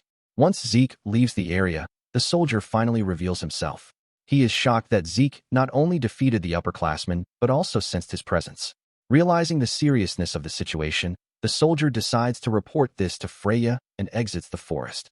Other professors also gather to give their reports. One of them states that 1 week into the test, approximately 30% of the 7-year-old class has already dropped out. However, he adds that the remaining students are gradually adapting, so he does not expect a significant increase in dropouts. Freya then asks about the situation involving the upperclassmen. The professors hesitate before informing her that the upperclassmen are retreating. This leaves Freya confused, as she knows there are no monsters on Poison Dragon Mountain capable of forcing the upperclassmen to flee. The soldier explains that the reason for their retreat is Zeke, who has been attacking them. Although the upperclassmen initially try to fight back, they are now all running away. The soldier then questions Zeke's personality, noting that he is cheerfully overwhelming the upperclassmen and actively hunting them, which is something entirely unprecedented. Another fighter agrees, stating that precisely because Zeke is the head son, his behavior is even more abnormal. He claims that Zeke has already surpassed the realm of a genius and is closer to a monster in nature. Freya adds that she also finds Zeke strange, as he deliberately chose to act alone and appeared unusually relaxed at the start of the test. As Freya reflects on this, one of the female soldiers hears the sound of a carriage approaching. A man arrives carrying a caged monster, as previously ordered by Freya, and asks where it should be placed. Freya tells him to leave it right there. The soldiers are shocked when they realize that she intends to release a 3-star level creature onto Poison Dragon Mountain, something the children clearly should not be able to handle. Freya reassures them with a smile, explaining that the creature has been specially adjusted to target only 2-star level individuals like Zeke and Laika, ensuring that ordinary students will not suffer serious harm. She then reveals that this was Balz's order. Freya expresses her desire to witness the abilities of the one who made the Eldragon soldiers label him a monster. Curious and excited, she wonders whether Zeke can handle this as well and orders the creature to be released at dawn. The next morning, while Laika and the others are exploring the forest, they sense something unusual. Feeling the energy in the air, Laika guesses that it belongs to a monster far larger than an angry boar. Suddenly, the ground begins to shake, and a tree nearly collapses onto them due to the impact. They all dodge just in time, but when the tree finally crashes down, they freeze in fear as a massive golem emerges before them. After effortlessly defeating a wave of low-ranking monsters, Zeke begins to feel bored. Lately, no one has been willing to challenge him, and even the instructors who were supposed to monitor the area have vanished. Suddenly, he senses a strange aura, one that clearly belongs to a 3-star level monster. That immediately confuses him. In his memories, there was never such a creature near Poison Dragon Mountain. He wonders if it might be an unknown monster that settled there sometime over the past 1,000 years. Zeke understands that a monster of this level is far beyond what the participating students can handle. Logically, the instructors should have eliminated it before the test even began. Realizing they are deliberately ignoring it, Zeke grows suspicious. He has no idea what they are planning, but for him, it presents the perfect opportunity for some excitement. With renewed interest, he stands and heads toward the direction of the 3-star creature. Meanwhile, Celine launches an attack on a massive golem, but it has no effect. Raymond follows up with his own strike, yet the result is the same. This time, Laika steps forward and unleashes her lightning flash skill, managing to injure the golem's arm a little. From that exchange, it becomes clear, without at least 2-star level power, defeating this golem is nearly impossible. Quickly assessing the situation, Laika orders everyone to retreat while she draws the monster's attention. However, her teammates refuse to abandon her. She bluntly tells them that they would only slow her down since they cannot significantly damage the golem. Even so, they stand their ground, determined to support her and create openings so her attacks can land properly. They believe that if Laika takes the lead, they still have a chance to win. Moved by their resolve, Laika accepts their support. The formation begins with Laika charging straight at the golem, while Raymond intercepts its counterattack.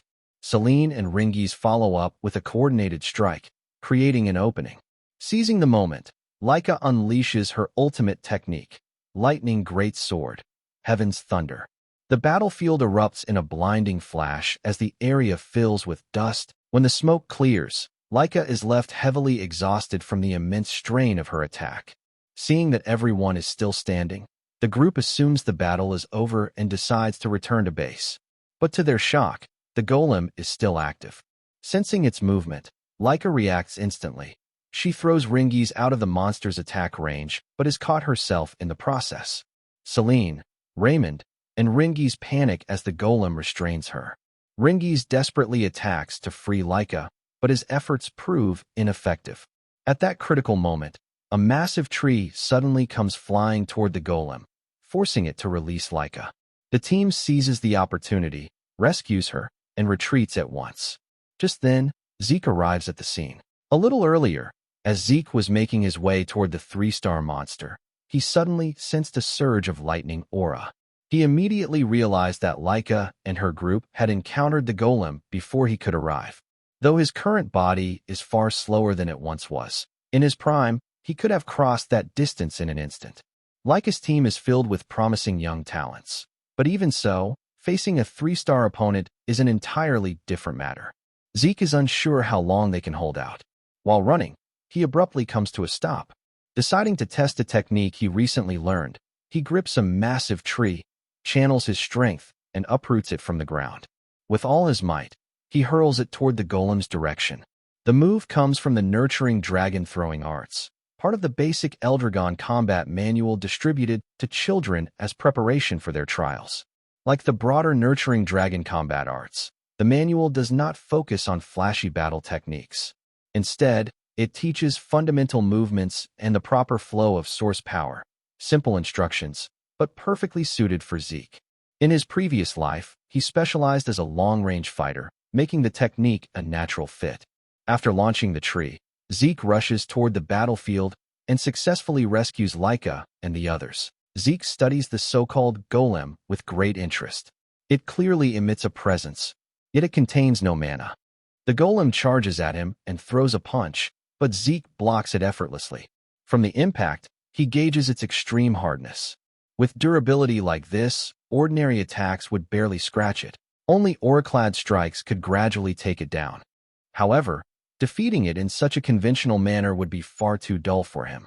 The golem attacks again, and once more Zeke blocks with ease. He calmly instructs the others to retreat to a safe distance. Once they are clear, Zeke pushes the golem back and decides to test what lies within its structure. He merges his punch with the first form of the Dragon Destruction combat arts, Burst World. Rather than shattering the golem from the outside, he pours source power into its interior. By releasing Burst World from within, he destabilizes its core. In the next moment, the golem crumbles apart and collapses. 1 month later, at the main building of Eldragon Estate, Zeke is summoned by the Patriarch. The month-long test period concludes safely after the 3-star golem incident, with no further major events. At the beginning of the trial, the harsh environment of Poison Dragon Mountain reduced Zeke's 7-year-old class to only 30% of its original number. Yet enduring such extreme conditions pushed the survivors to their limits. As a result, most of those who remained achieved the remarkable milestone of reaching 1-star level. Shortly after the test ends, Zeke is called directly by the head of the Eldragon family. On the way to the Patriarch's chamber with Freya, Zeke casually asks what the family head wants from him. Freya responds clearly, her tone reflecting lingering frustration over his conduct during the trial. The upperclassmen's assignment had been to ambush lowerclassmen and seize their crystal orbs. Instead, Zeke, a lowerclassman, targeted the upperclassmen. Because of his actions, not a single upperclassman managed to collect a crystal orb, forcing them all to retake the test. When Zeke argues that his actions did not violate any explicit rules, Freya grows even more exasperated. She firmly advises him to correct his carefree attitude before standing before the family head. Zeke asks Freya why she warned him to watch his attitude. She replies bluntly that even though he is a child, the family head wouldn't show mercy and injure Zeke for crossing the line, and she refuses to let that happen under her supervision. Moments later, Freya knocks on the door and respectfully asks for permission to enter. After receiving approval, the two step inside. The family head immediately questions Zeke about why he attacked the upperclassmen. Instead of answering directly, Zeke calmly asks why he was not allowed to attack them. The official passing condition of the test was simple: survive 1 month on Poison Dragon Mountain while holding a crystal orb. There were no additional restrictions stated. From his perspective, He merely followed the rules as written. If certain actions were forbidden, they should have been clarified before the trial began.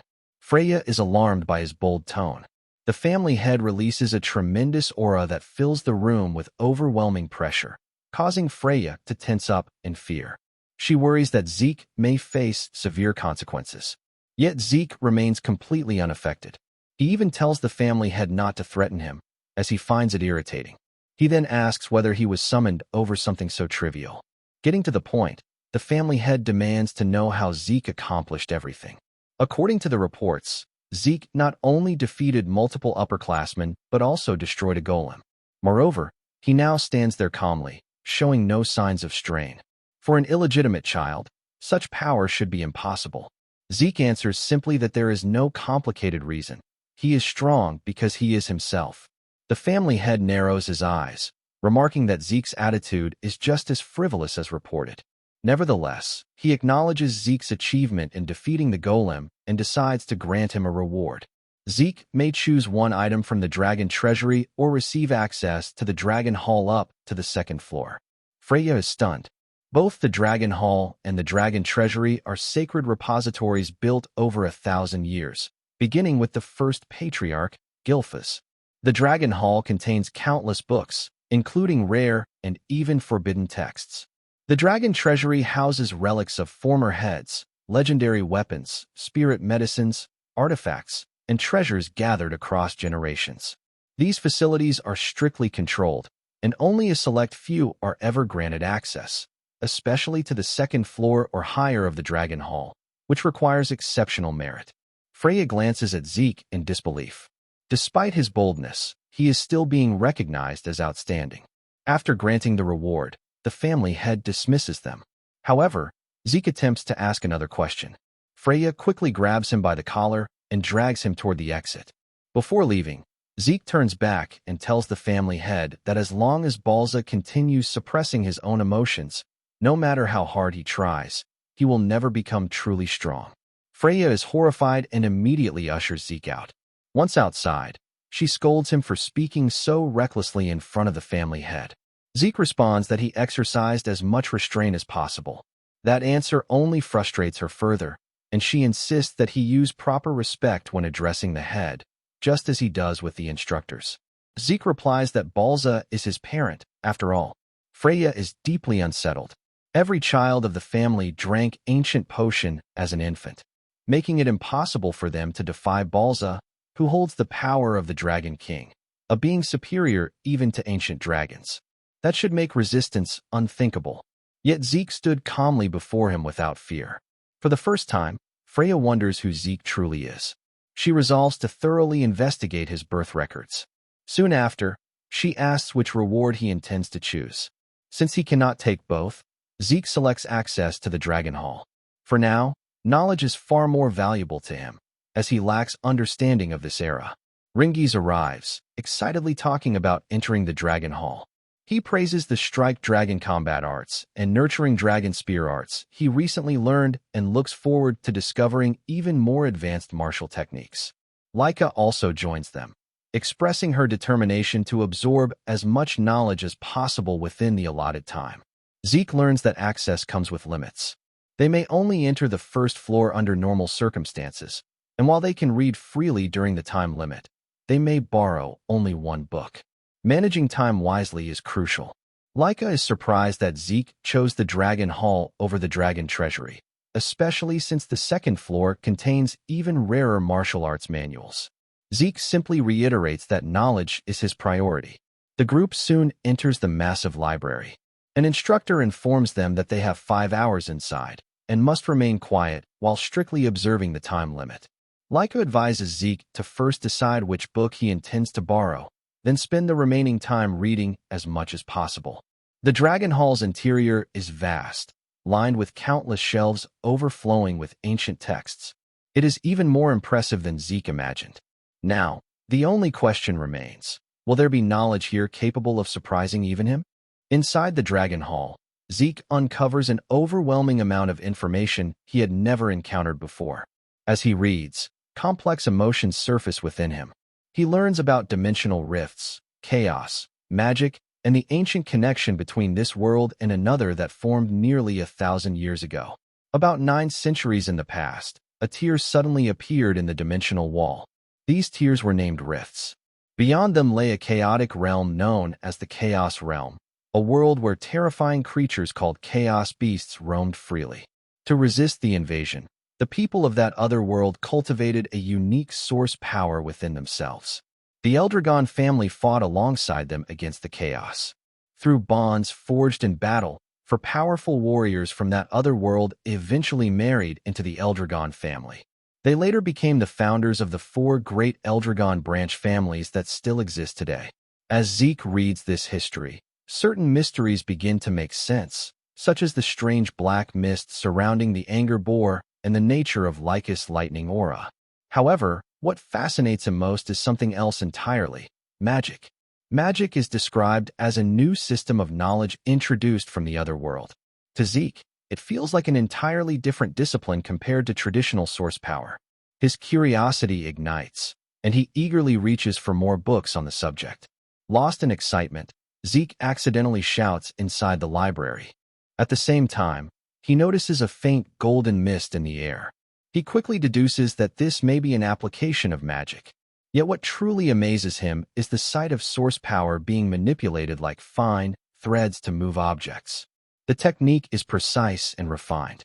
The unseen librarian once again orders him to keep quiet. But for Zeke, witnessing such a method only fuels his curiosity. He boldly asks the person in charge to reveal themselves and demonstrate it directly.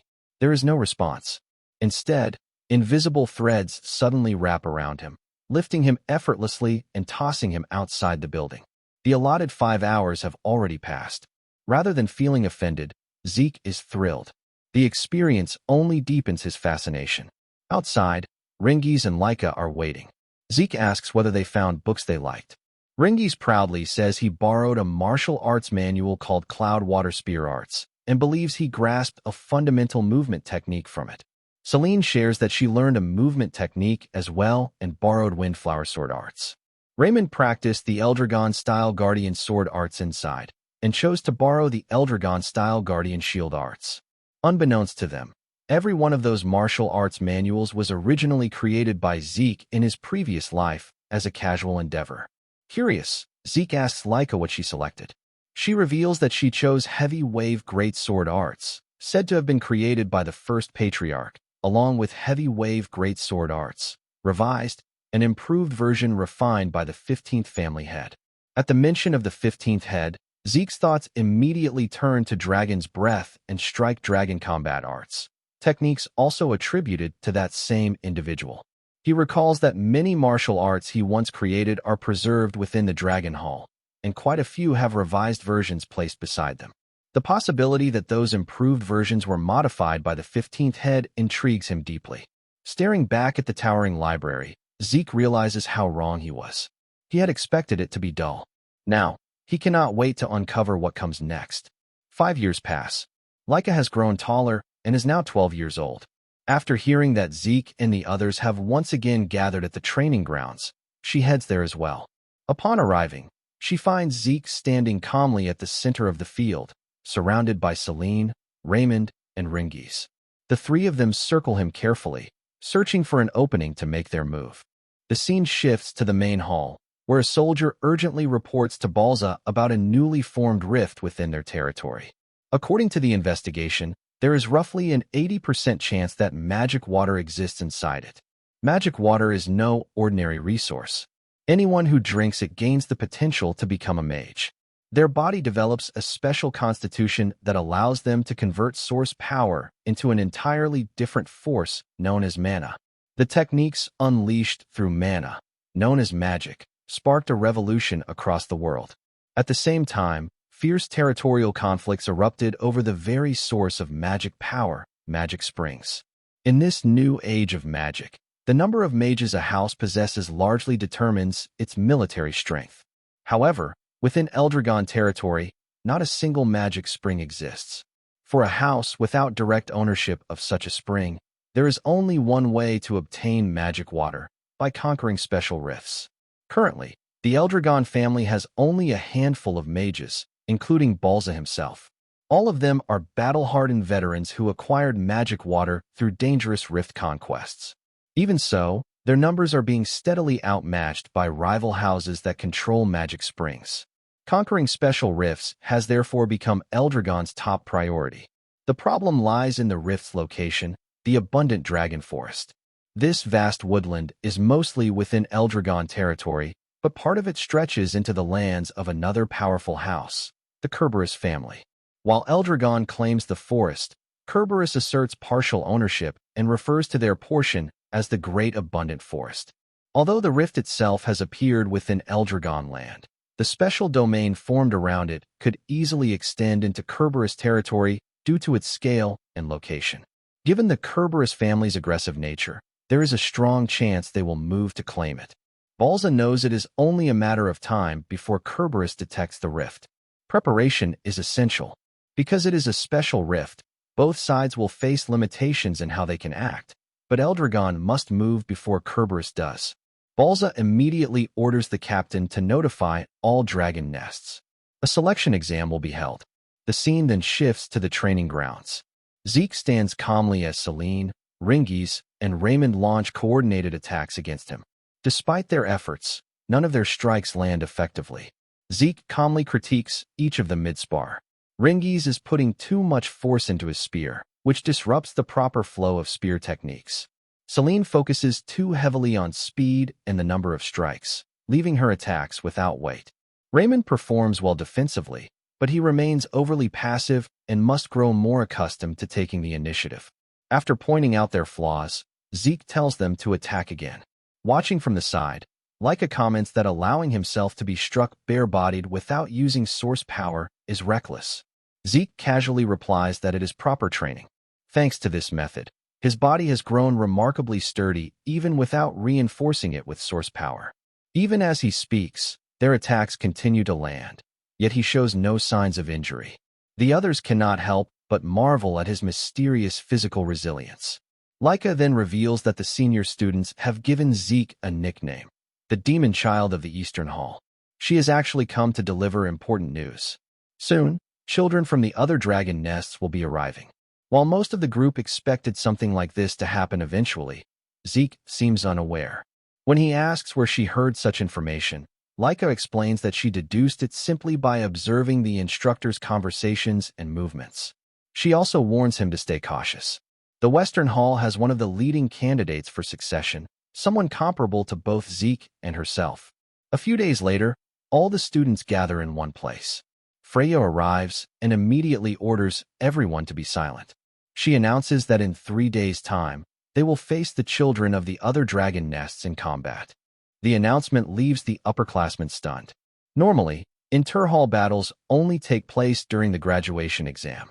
However, Freya refuses to reveal the exact reason behind this sudden change. She only states that those who win these matches will be assigned a special mission.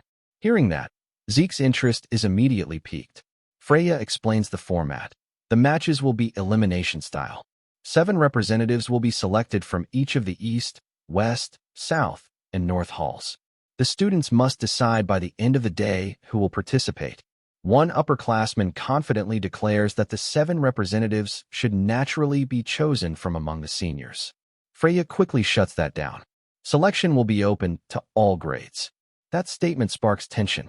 Several upperclassmen begin belittling the lowerclassmen, dismissing them as weak and inexperienced. Freya remains indifferent. She makes it clear that she does not care who participates, as long as the names are submitted on time. An upperclassman named Rick openly mocks the idea of including younger students, insisting that the strongest 7 will obviously come from the senior ranks. Leica steps forward. Calm but firm, she argues that lowerclassmen should also be considered. The seniors respond dismissively, claiming that ability, not noble bloodline, determines victory, and that experience gives them the advantage. In response, Leica releases her aura and reveals her star-level progression. The sudden display shocks the upperclassmen into silence. She agrees that ability should decide everything. Then she poses a simple question. Is there any upperclassman stronger than her? If not, then lowerclassmen deserve equal consideration. The seniors counter by saying Leica is an exception, but that the rest of the lower-classmen cannot compete with them. At that moment, Zeke finally steps in. He casually proposes that they continue fighting internally until only 7 remain from each side. Laika rejects that idea. Instead, she suggests holding open preliminaries. Anyone who wishes to compete, regardless of grade, can participate. The strongest 7 will earn their place fairly. The upperclassmen reluctantly agree, though they consider it a waste of time. Without hesitation, Zeke declares that he will enter the preliminaries. He turns to Rengis, Celine, and Raymond, telling them to join as well. They are visibly shocked by his decision. But Zeke reminds them that this is the perfect opportunity to prove the results of their training. The pressure will be immense, yet they must give it everything they have. Laika then asks if any other lower-classmen are willing to step forward. Silence fills the area. No one dares to volunteer. In the end, it is decided. The lower-classmen who wish to prove themselves will face the so-called superior upperclassmen in the preliminaries. The day of the preliminaries finally arrives. Selected students from both upperclassmen and lowerclassmen gather at the arena. As expected, many of the seniors are overflowing with confidence, once again mocking the younger students as weaklings. Aside from Laika, most of the lowerclassmen are only at the 2-star level. Hearing the taunts, Rengis, Raymond, and Celine grow tense. But Zeke calmly reminds them of the 5 relentless years they've spent training together. They have endured far more than simple mockery. It's time to believe in the results of their effort. An upperclassman shouts for everyone to stop talking, and the match officially begins. What happens next shocks the spectators. Rengis, Raymond, and Celine begin overwhelming their senior opponents. One by one, upperclassmen are defeated. Zeke watches closely and nods in approval. Rengis' deflection technique and his ability to spot openings have sharpened significantly. Celine skillfully executes the multi-strike sequences of the wind-flower sword arts. Raymond, once overly defensive, now transitions smoothly between shield and sword techniques, showing far more initiative in combat. Each of them demonstrates remarkable growth. Zeke believes that continued real combat will only strengthen their confidence further. Laika steps forward next. Her battle ends decisively as well. She defeats her upperclassman opponent with authority. The seniors are left stunned. A brown-haired upperclassman refuses to accept what he just witnessed. He insists that a 3-star fighter should never lose to someone at 2 stars. Zeke calmly calls him naive. Age and star rankings are merely indicators, not guarantees. In real combat, the only truth is victory or defeat. The strong are those who win. The weak are those who lose. It's that simple. The brown-haired senior grows furious, unable to grasp Zeke's reasoning.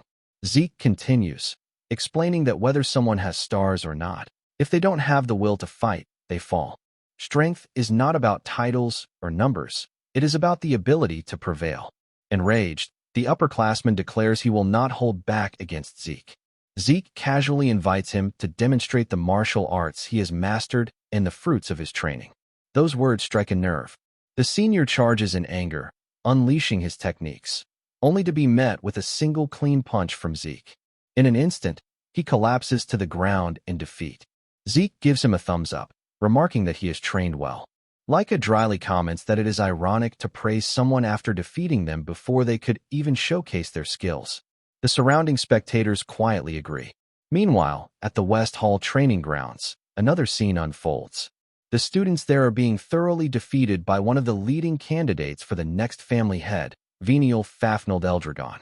His overwhelming strength leaves no room for resistance. Venial's right-hand aide, Alan, reports that the selection process has been completed.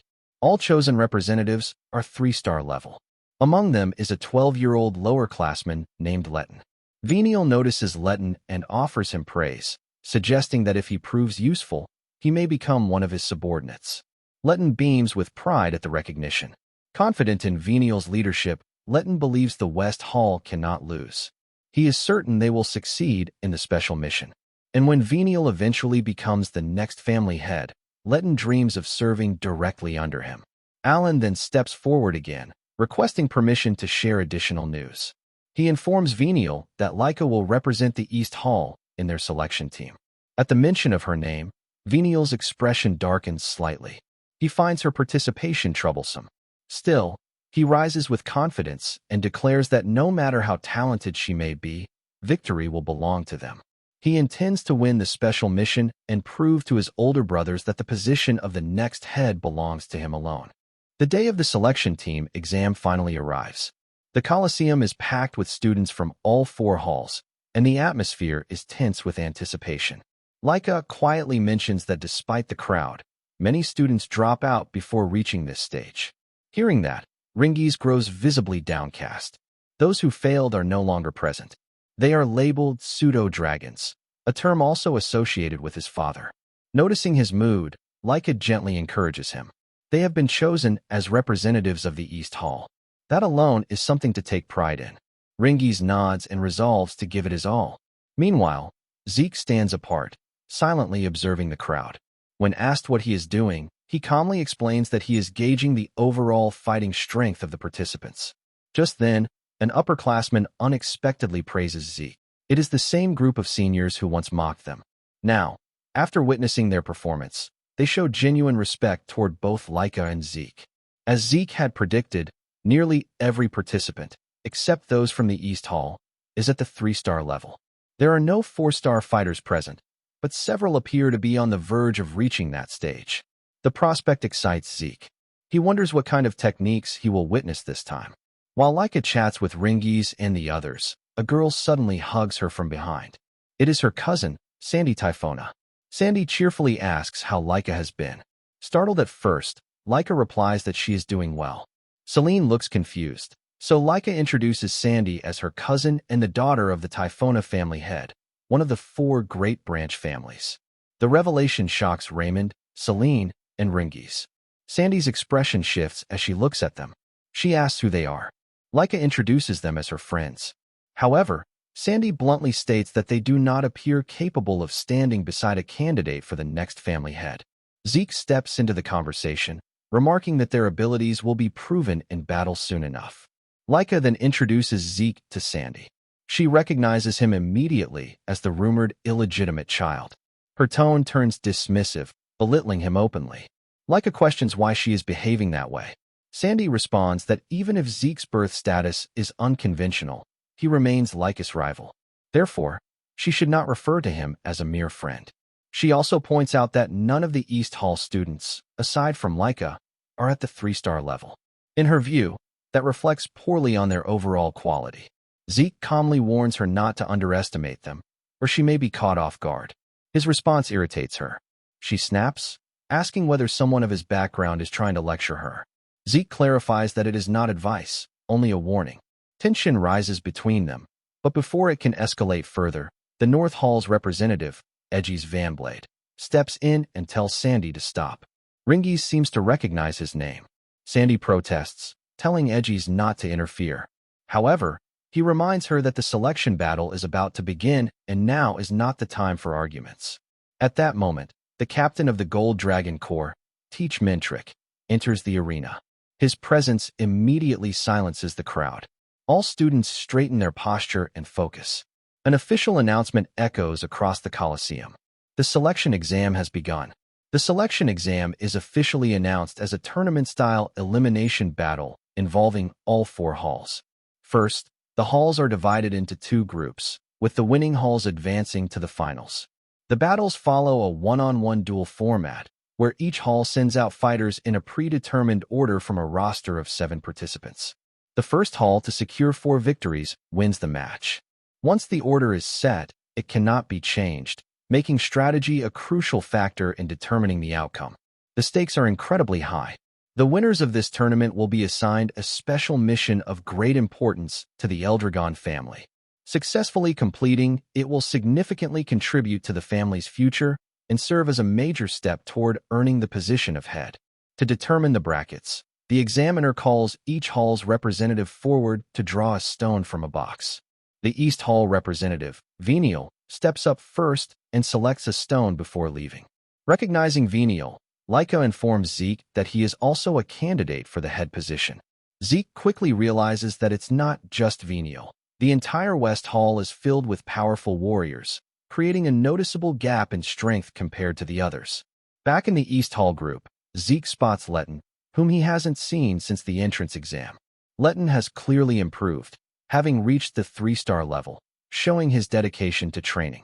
However, tensions rise when Letten and his companions notice Ringies standing alongside Zeke and the others, reacting with visible anger. Soon after, the North Hall's representative, Edgies, and the South Hall's representative also step forward to draw their stones. When it's finally East Hall's turn, Leica instructs Zeke to go, stating that he is the strongest among them. This decision doesn't sit well with some, especially Leica's cousin, Sandy, who questions why Zeke was chosen over Leica. However, Leica stands firm in her decision, confidently asserting Zeke's strength despite Sandy's objections. Following the examiner's instructions, each representative channels their source power into the stones, officially finalizing the brackets. The matchups are revealed. East Hall will face North Hall, while West Hall will battle South Hall. As the participants assess their opponents, Ringies is visibly shaken after noticing a particularly intimidating individual from the North Hall staring directly at him. However, an even more personal conflict emerges. Leica is set to face her cousin Sandy, who is determined to confront her and remind her of her responsibilities and position. Meanwhile, Edgies approaches Zeke and greets him once again, as they are now confirmed to face each other in the first match. Rather than feeling nervous, Zeke is genuinely excited, sensing a strong connection between them. Both fighters share the same competitive spirit, eagerly looking forward to their upcoming battle. Finally, the match between East Hall and North Hall begins. Rick steps forward first, clearly overwhelmed by the tense atmosphere, but he still declares that he will do his best to secure a victory. His nervousness worries both Leica and Zeke, who can tell he is under immense pressure. As the examiner signals the start, Rick charges at his opponent. Watching closely, Leica comments that this will not be an easy fight. Zeke agrees but explains that, in terms of pure skill, Rick is not significantly inferior to his opponent. Under normal circumstances, he would have a solid chance of winning. However, this is Rick's first time fighting in front of such a large audience, and the added pressure of representing his hall is affecting his performance. In contrast, fighters like Sandy and Edgies remain completely composed, even appearing to enjoy the situation. Zeke points out that both of them are already close to reaching the 4-star level, which is why they are not easily shaken. He also suggests that Leica should face Sandy, as their similar techniques would make it a valuable learning experience for her. Despite his efforts, Rick ultimately loses the match. Next, Marin steps up, but she is just as nervous as Rick. Unfortunately, she also suffers a defeat. Feeling guilty, both Rick and Marin apologize to Zeke, but he reassures them that this is not a life-or-death battlefield. Instead, it is a safe environment where they can learn from their mistakes and grow stronger. Zeke's encouragement lifts their spirits, and he then turns his attention to Ringies. With 2 consecutive losses, the next match becomes crucial, which only makes Ringies even more anxious. He nervously asks Zeke not to mention the losses, admitting that he is already under immense stress, especially since his opponent is a particularly intimidating upperclassman unlike anyone he has faced before. To calm him down, Zeke gives clear and practical advice. He tells Ringies to focus solely on his opponent's weapon. If the enemy thrusts, he should parry. If the attack comes upward, he should pull back. If the opponent swings downward, he should step forward and counter with a thrust. Instead of overthinking, Ringies should simply react to the weapon in front of him, just like he always does. Following this guidance, Ringies begins to center himself. Zeke quietly praises his ability to focus, noting that while he still needs guidance to reach that state, once he learns to do it naturally, he will grow even stronger. As the match begins, some students from Ringies' village mock him, doubting his chances against the upperclassmen. However, the moment the fight starts, his opponent charges straight at him, only for Ringies to dodge effortlessly.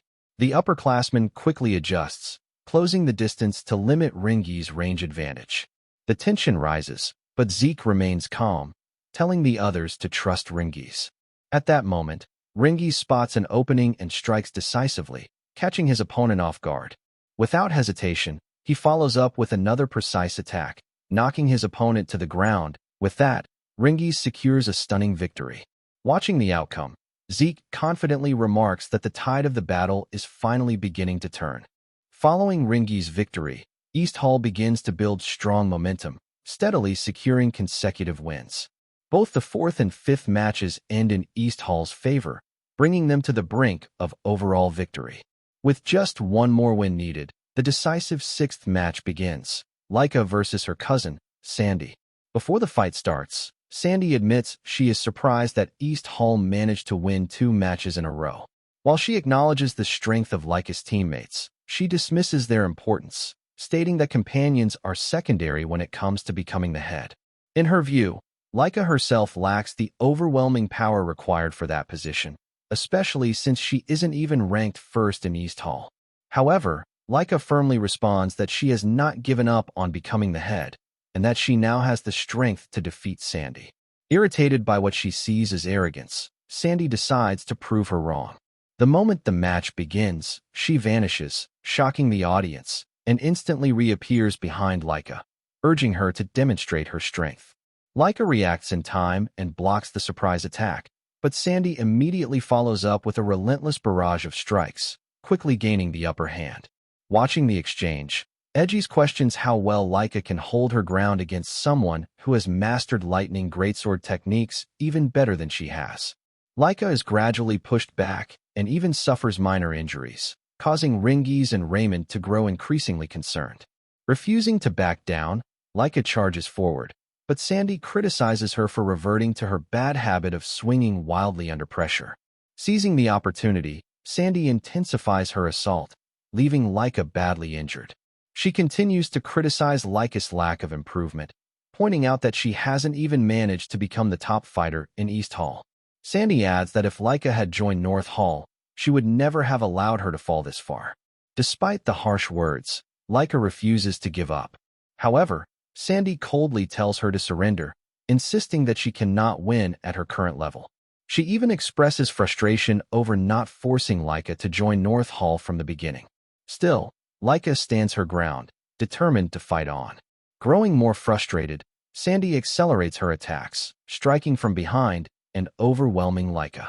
Unable to counter effectively, Laika is forced to endure the onslaught, leaving the East Hall students deeply worried. The only one who remains calm is Zeke, who confidently states that Laika is on the verge of breaking through her limits. Deciding to end the match, Sandy unleashes her final attack. However, to everyone's shock, Laika remains standing. Even Sandy is visibly surprised. Laika then reveals that her past self might have fallen here, but over the past 5 years, she has trained relentlessly. With renewed determination, she declares that the real battle is only just beginning. Before the match begins, Zeke notices that Laika is unusually nervous. Her opponent is Sandy, the very person who helped her learn the basics of the lightning greatsword arts. While Laika was taught the fundamentals by her uncle, the current head of the Typhoon family, she often turned to Sandy whenever she struggled. Over time, Sandy became more than just family. She was like a mentor. Because of that, Laika has never been able to defeat her, not even once. She even doubts whether her 5 years of training are enough to close that gap. Sensing her hesitation, Zeke reminds her of everything they have worked on together.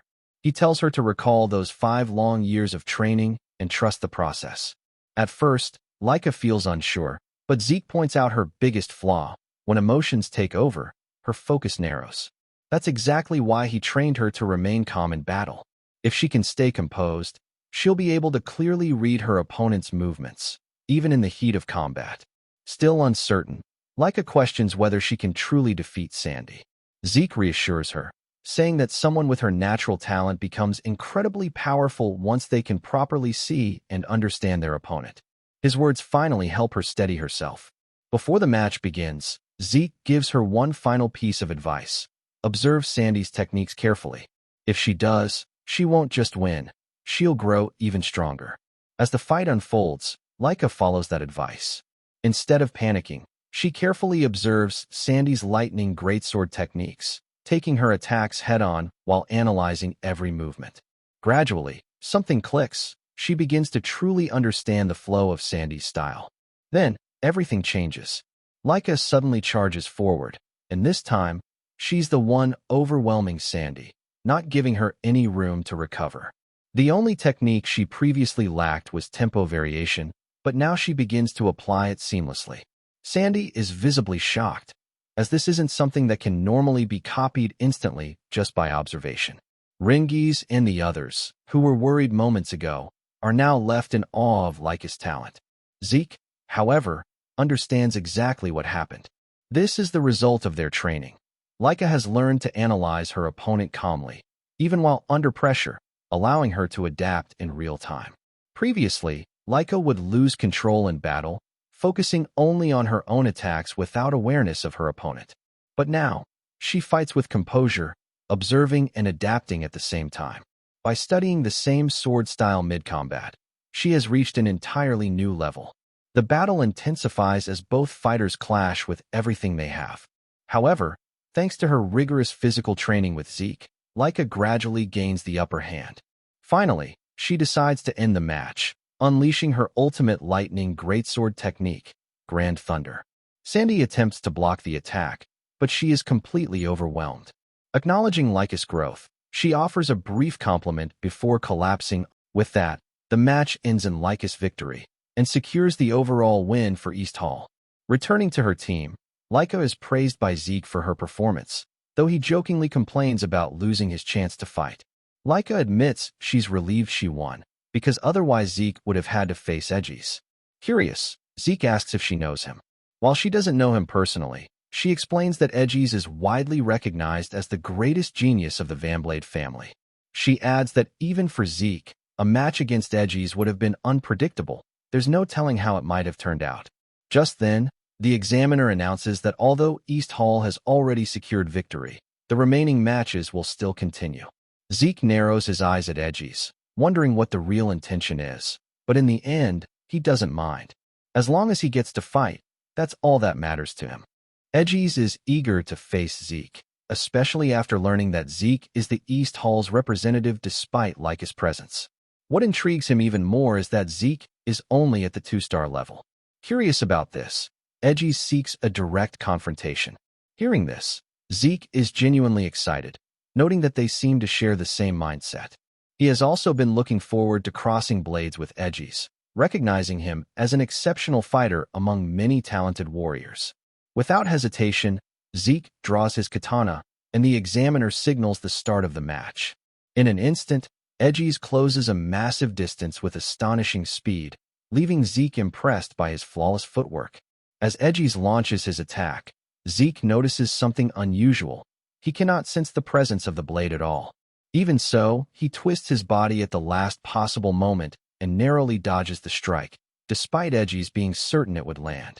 Smiling, Zeke praises him and encourages him to show more of his martial arts. Edgies presses forward with another attack, his blade's trajectory incredibly difficult to read. Though Zeke manages to evade most strikes, Edgies still succeeds in landing a hit. As the exchange continues, Zeke skillfully dodges while openly admiring Edgies' talent. His movements are fluid and ever-changing, yet they never sacrifice speed or power. His source power flows efficiently, without waste, and his attacks are sharp enough to match Zeke's breathing and rhythm. Zeke acknowledges that such precision is only possible through relentless training. Despite his continuous assault, Edgies is unable to land a decisive blow, which leaves him both surprised and frustrated. He asks Zeke what kind of training allows him to move like this. In response, Zeke casually invites him to train together and find out for himself. Finally, Zeke goes on the offensive. Edgies barely manages to block the strike, but the impact makes his hands tremble. Zeke experiments with varying his breathing patterns, yet Edgies adapts even to that, proving just how extraordinary he is. Realizing this, Zeke concludes that Edgies is even more exceptional than he initially thought. At this point, Zeke has observed enough. He begins to understand Edgies' techniques.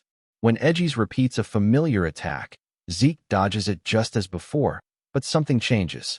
Even after evading, Zeke is still wounded, which only makes the fight more thrilling for him. Meanwhile, Sandy regains consciousness after her defeat. Though she realizes she lost, she feels proud of Leica's growth. Her classmates, worried about her, apologize for not being helpful, but Sandy reassures them that the opponent was simply stronger and encourages them to improve together. When she learns that Zeke is currently fighting Edgies, she is shocked. Watching the battle, Sandy is stunned to see Edgy's manhwa-fest 5 aura blades, clear proof that he is fighting at full power. This reminds her of Lyca's earlier claim that Zeke is the strongest among them. No matter what technique Edgy's uses, Zeke continues to counter it perfectly. Even after a prolonged fight, Zeke shows no signs of exhaustion, prompting Edgy's to question what kind of physique he possesses. Zeke simply replies that he has invested heavily in building his basic stamina, emphasizing its importance. Inspired, Edgy's resolves to train his body even further and continues his relentless attacks. Although Edgy's current level places him around the lower end of the upper tier, his talent at such a young age suggests immense potential. During the battle, Zeke realizes a fundamental difference between martial arts of the past and the present. 1,000 years ago, the focus was on the physical motion of techniques, with energy used as a supplement.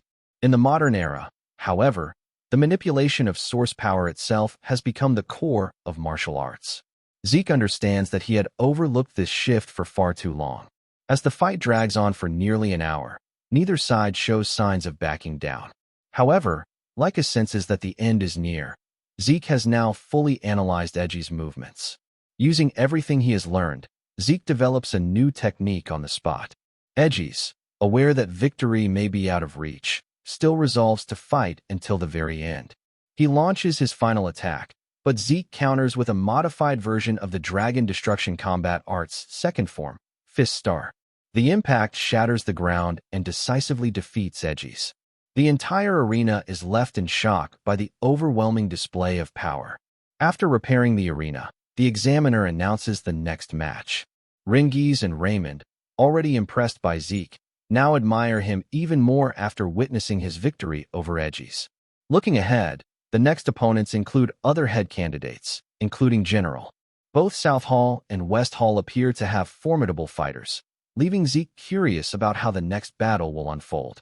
However, contrary to his expectations, the match between West Hall and South Hall quickly becomes one-sided, largely due to Venial's overwhelming strength, leaving even the examiner visibly stunned.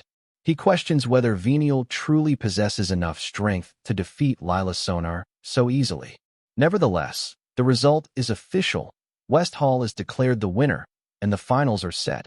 East Hall versus West Hall, scheduled to begin in 1 hour. The outcome leaves many students uneasy, as something about the match feels off. Zeke, in particular, notices that the gap in ability between Venial and Lila wasn't large enough to justify such a decisive result. More importantly, Lila's source power flow appeared unstable, far from her usual standard. In that condition, it becomes clear that something was wrong with her, which likely led to the one-sided defeat. Even the examiner seems to have picked up on this irregularity. Raymond acknowledges Venial's strength as a head candidate, impressed that he defeated Lila so quickly, but the group continues to question how one-sided the match was. Rengiz points out that West Hall, as a whole, is filled with exceptionally strong fighters. Although this realization is discouraging, it also motivates the team to push themselves and aim for victory no matter what. Zeke is pleased to see their determination, but his attention shifts to Lyca. Unlike him, she doesn't seem to have noticed anything unusual about Lila's condition. If she believes that Venial's victory was purely due to overwhelming strength, then her shaken reaction makes sense. However, since Zeke himself lacks full details, he chooses not to offer uncertain advice. Noticing her unease, Rengiz asks if she's all right. Lyca brushes it off, claiming she's fine, and leaves the arena to clear her thoughts. She heads to the garden, reflecting on what she just witnessed. Even Edgy's couldn't defeat Lila without taking damage, yet Venial managed to overwhelm her effortlessly. Lyca recalls the last time she faced Venial. They were both 5 years old, and she lost. Since then, she has trained relentlessly, driven by the desire to defeat him one day. Now, she believes she finally has the strength to win. However, realizing that she may not even get the chance to face him, since the match order suggests Zeke will fight him instead, only frustrates her further. To her, it feels like she is admitting defeat before even trying. At that moment, Venial approaches her. Rather than having a genuine conversation, he begins to belittle her. Lyca has no interest in engaging, but Venial arrogantly remarks that if he becomes the head, she might end up as his wife, so she should be less selective. His words anger her, and she tries to walk away. Before she can leave, Venial provokes her further, suggesting that she still believes she cannot defeat him, just like in the past. His words cause her to hesitate. He then places a hand on her shoulder, pressuring her to submit, claiming he would treat her well if she did. Laika immediately pushes his hand away, firmly telling him to stop, and walks off without looking back. As she leaves, Venial reveals a darker side of himself.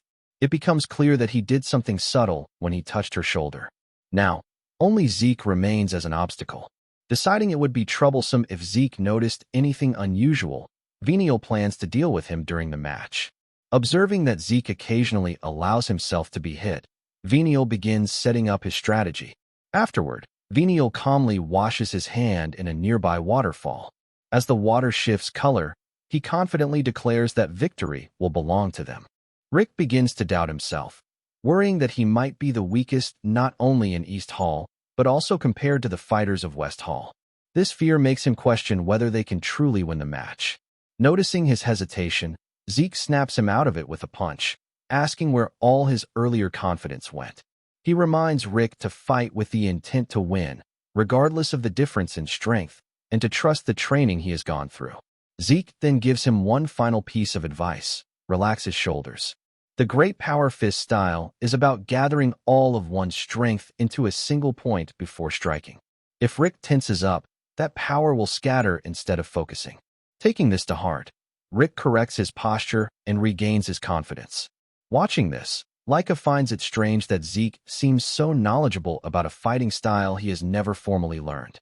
She questions him, but Zeke casually brushes it off, saying it's simply because he is who he is, leaving Laika speechless. As the match begins, Rick faces his opponent with determination, despite his fear. The opponent charges first, forcing Rick to block with aura and step back. The attacks keep coming, giving Rick no room to breathe, while his opponent mocks him with a smile. Rick tries to counter, but his movements are too slow, making it easy for the opponent to evade. Realizing he can't win like this, Rick calms himself and remembers Zeke's advice. Relaxing his shoulders, he focuses everything into a single moment. This time, he cleanly dodges the incoming attack, counters decisively, and slams his opponent into the wall, securing victory. Meanwhile, Venial calls over his subordinates, who immediately panic and begin apologizing. Showing no mercy, he strikes one of them and coldly orders the rest to crush their opponents, no matter what. Next, Marin steps up, determined to win. As the examiner starts the match, she charges first and uses her red flame sword style, Spark Slash.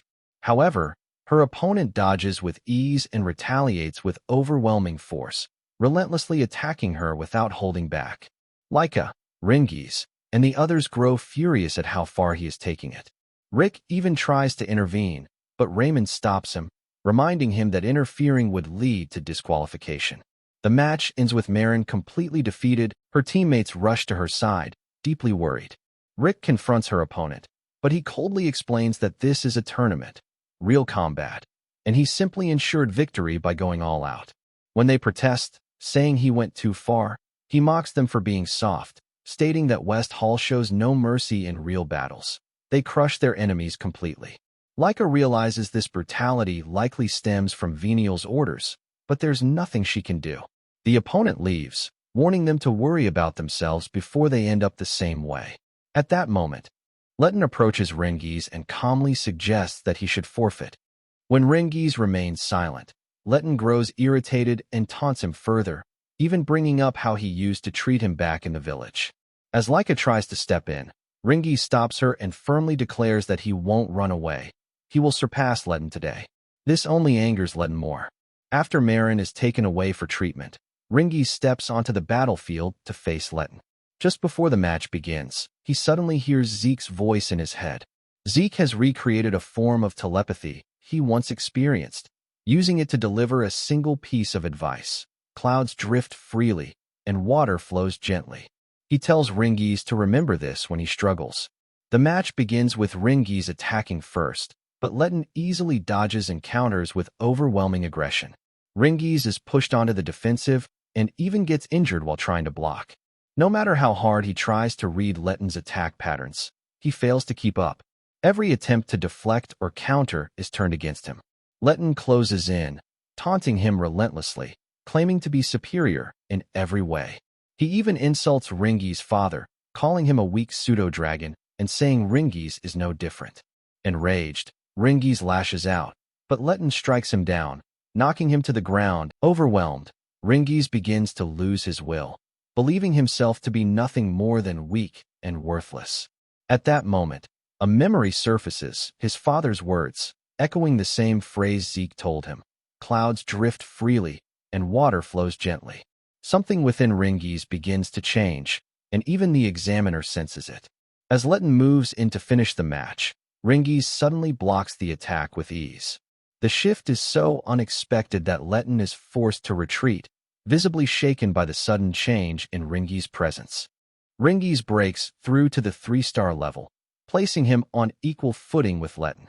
This sudden shift leaves Letton both frustrated and shaken, as he had always believed himself to be far superior. Refusing to accept reality, Letton launches another series of attacks, but this time, Ringi's effortlessly dodges every strike.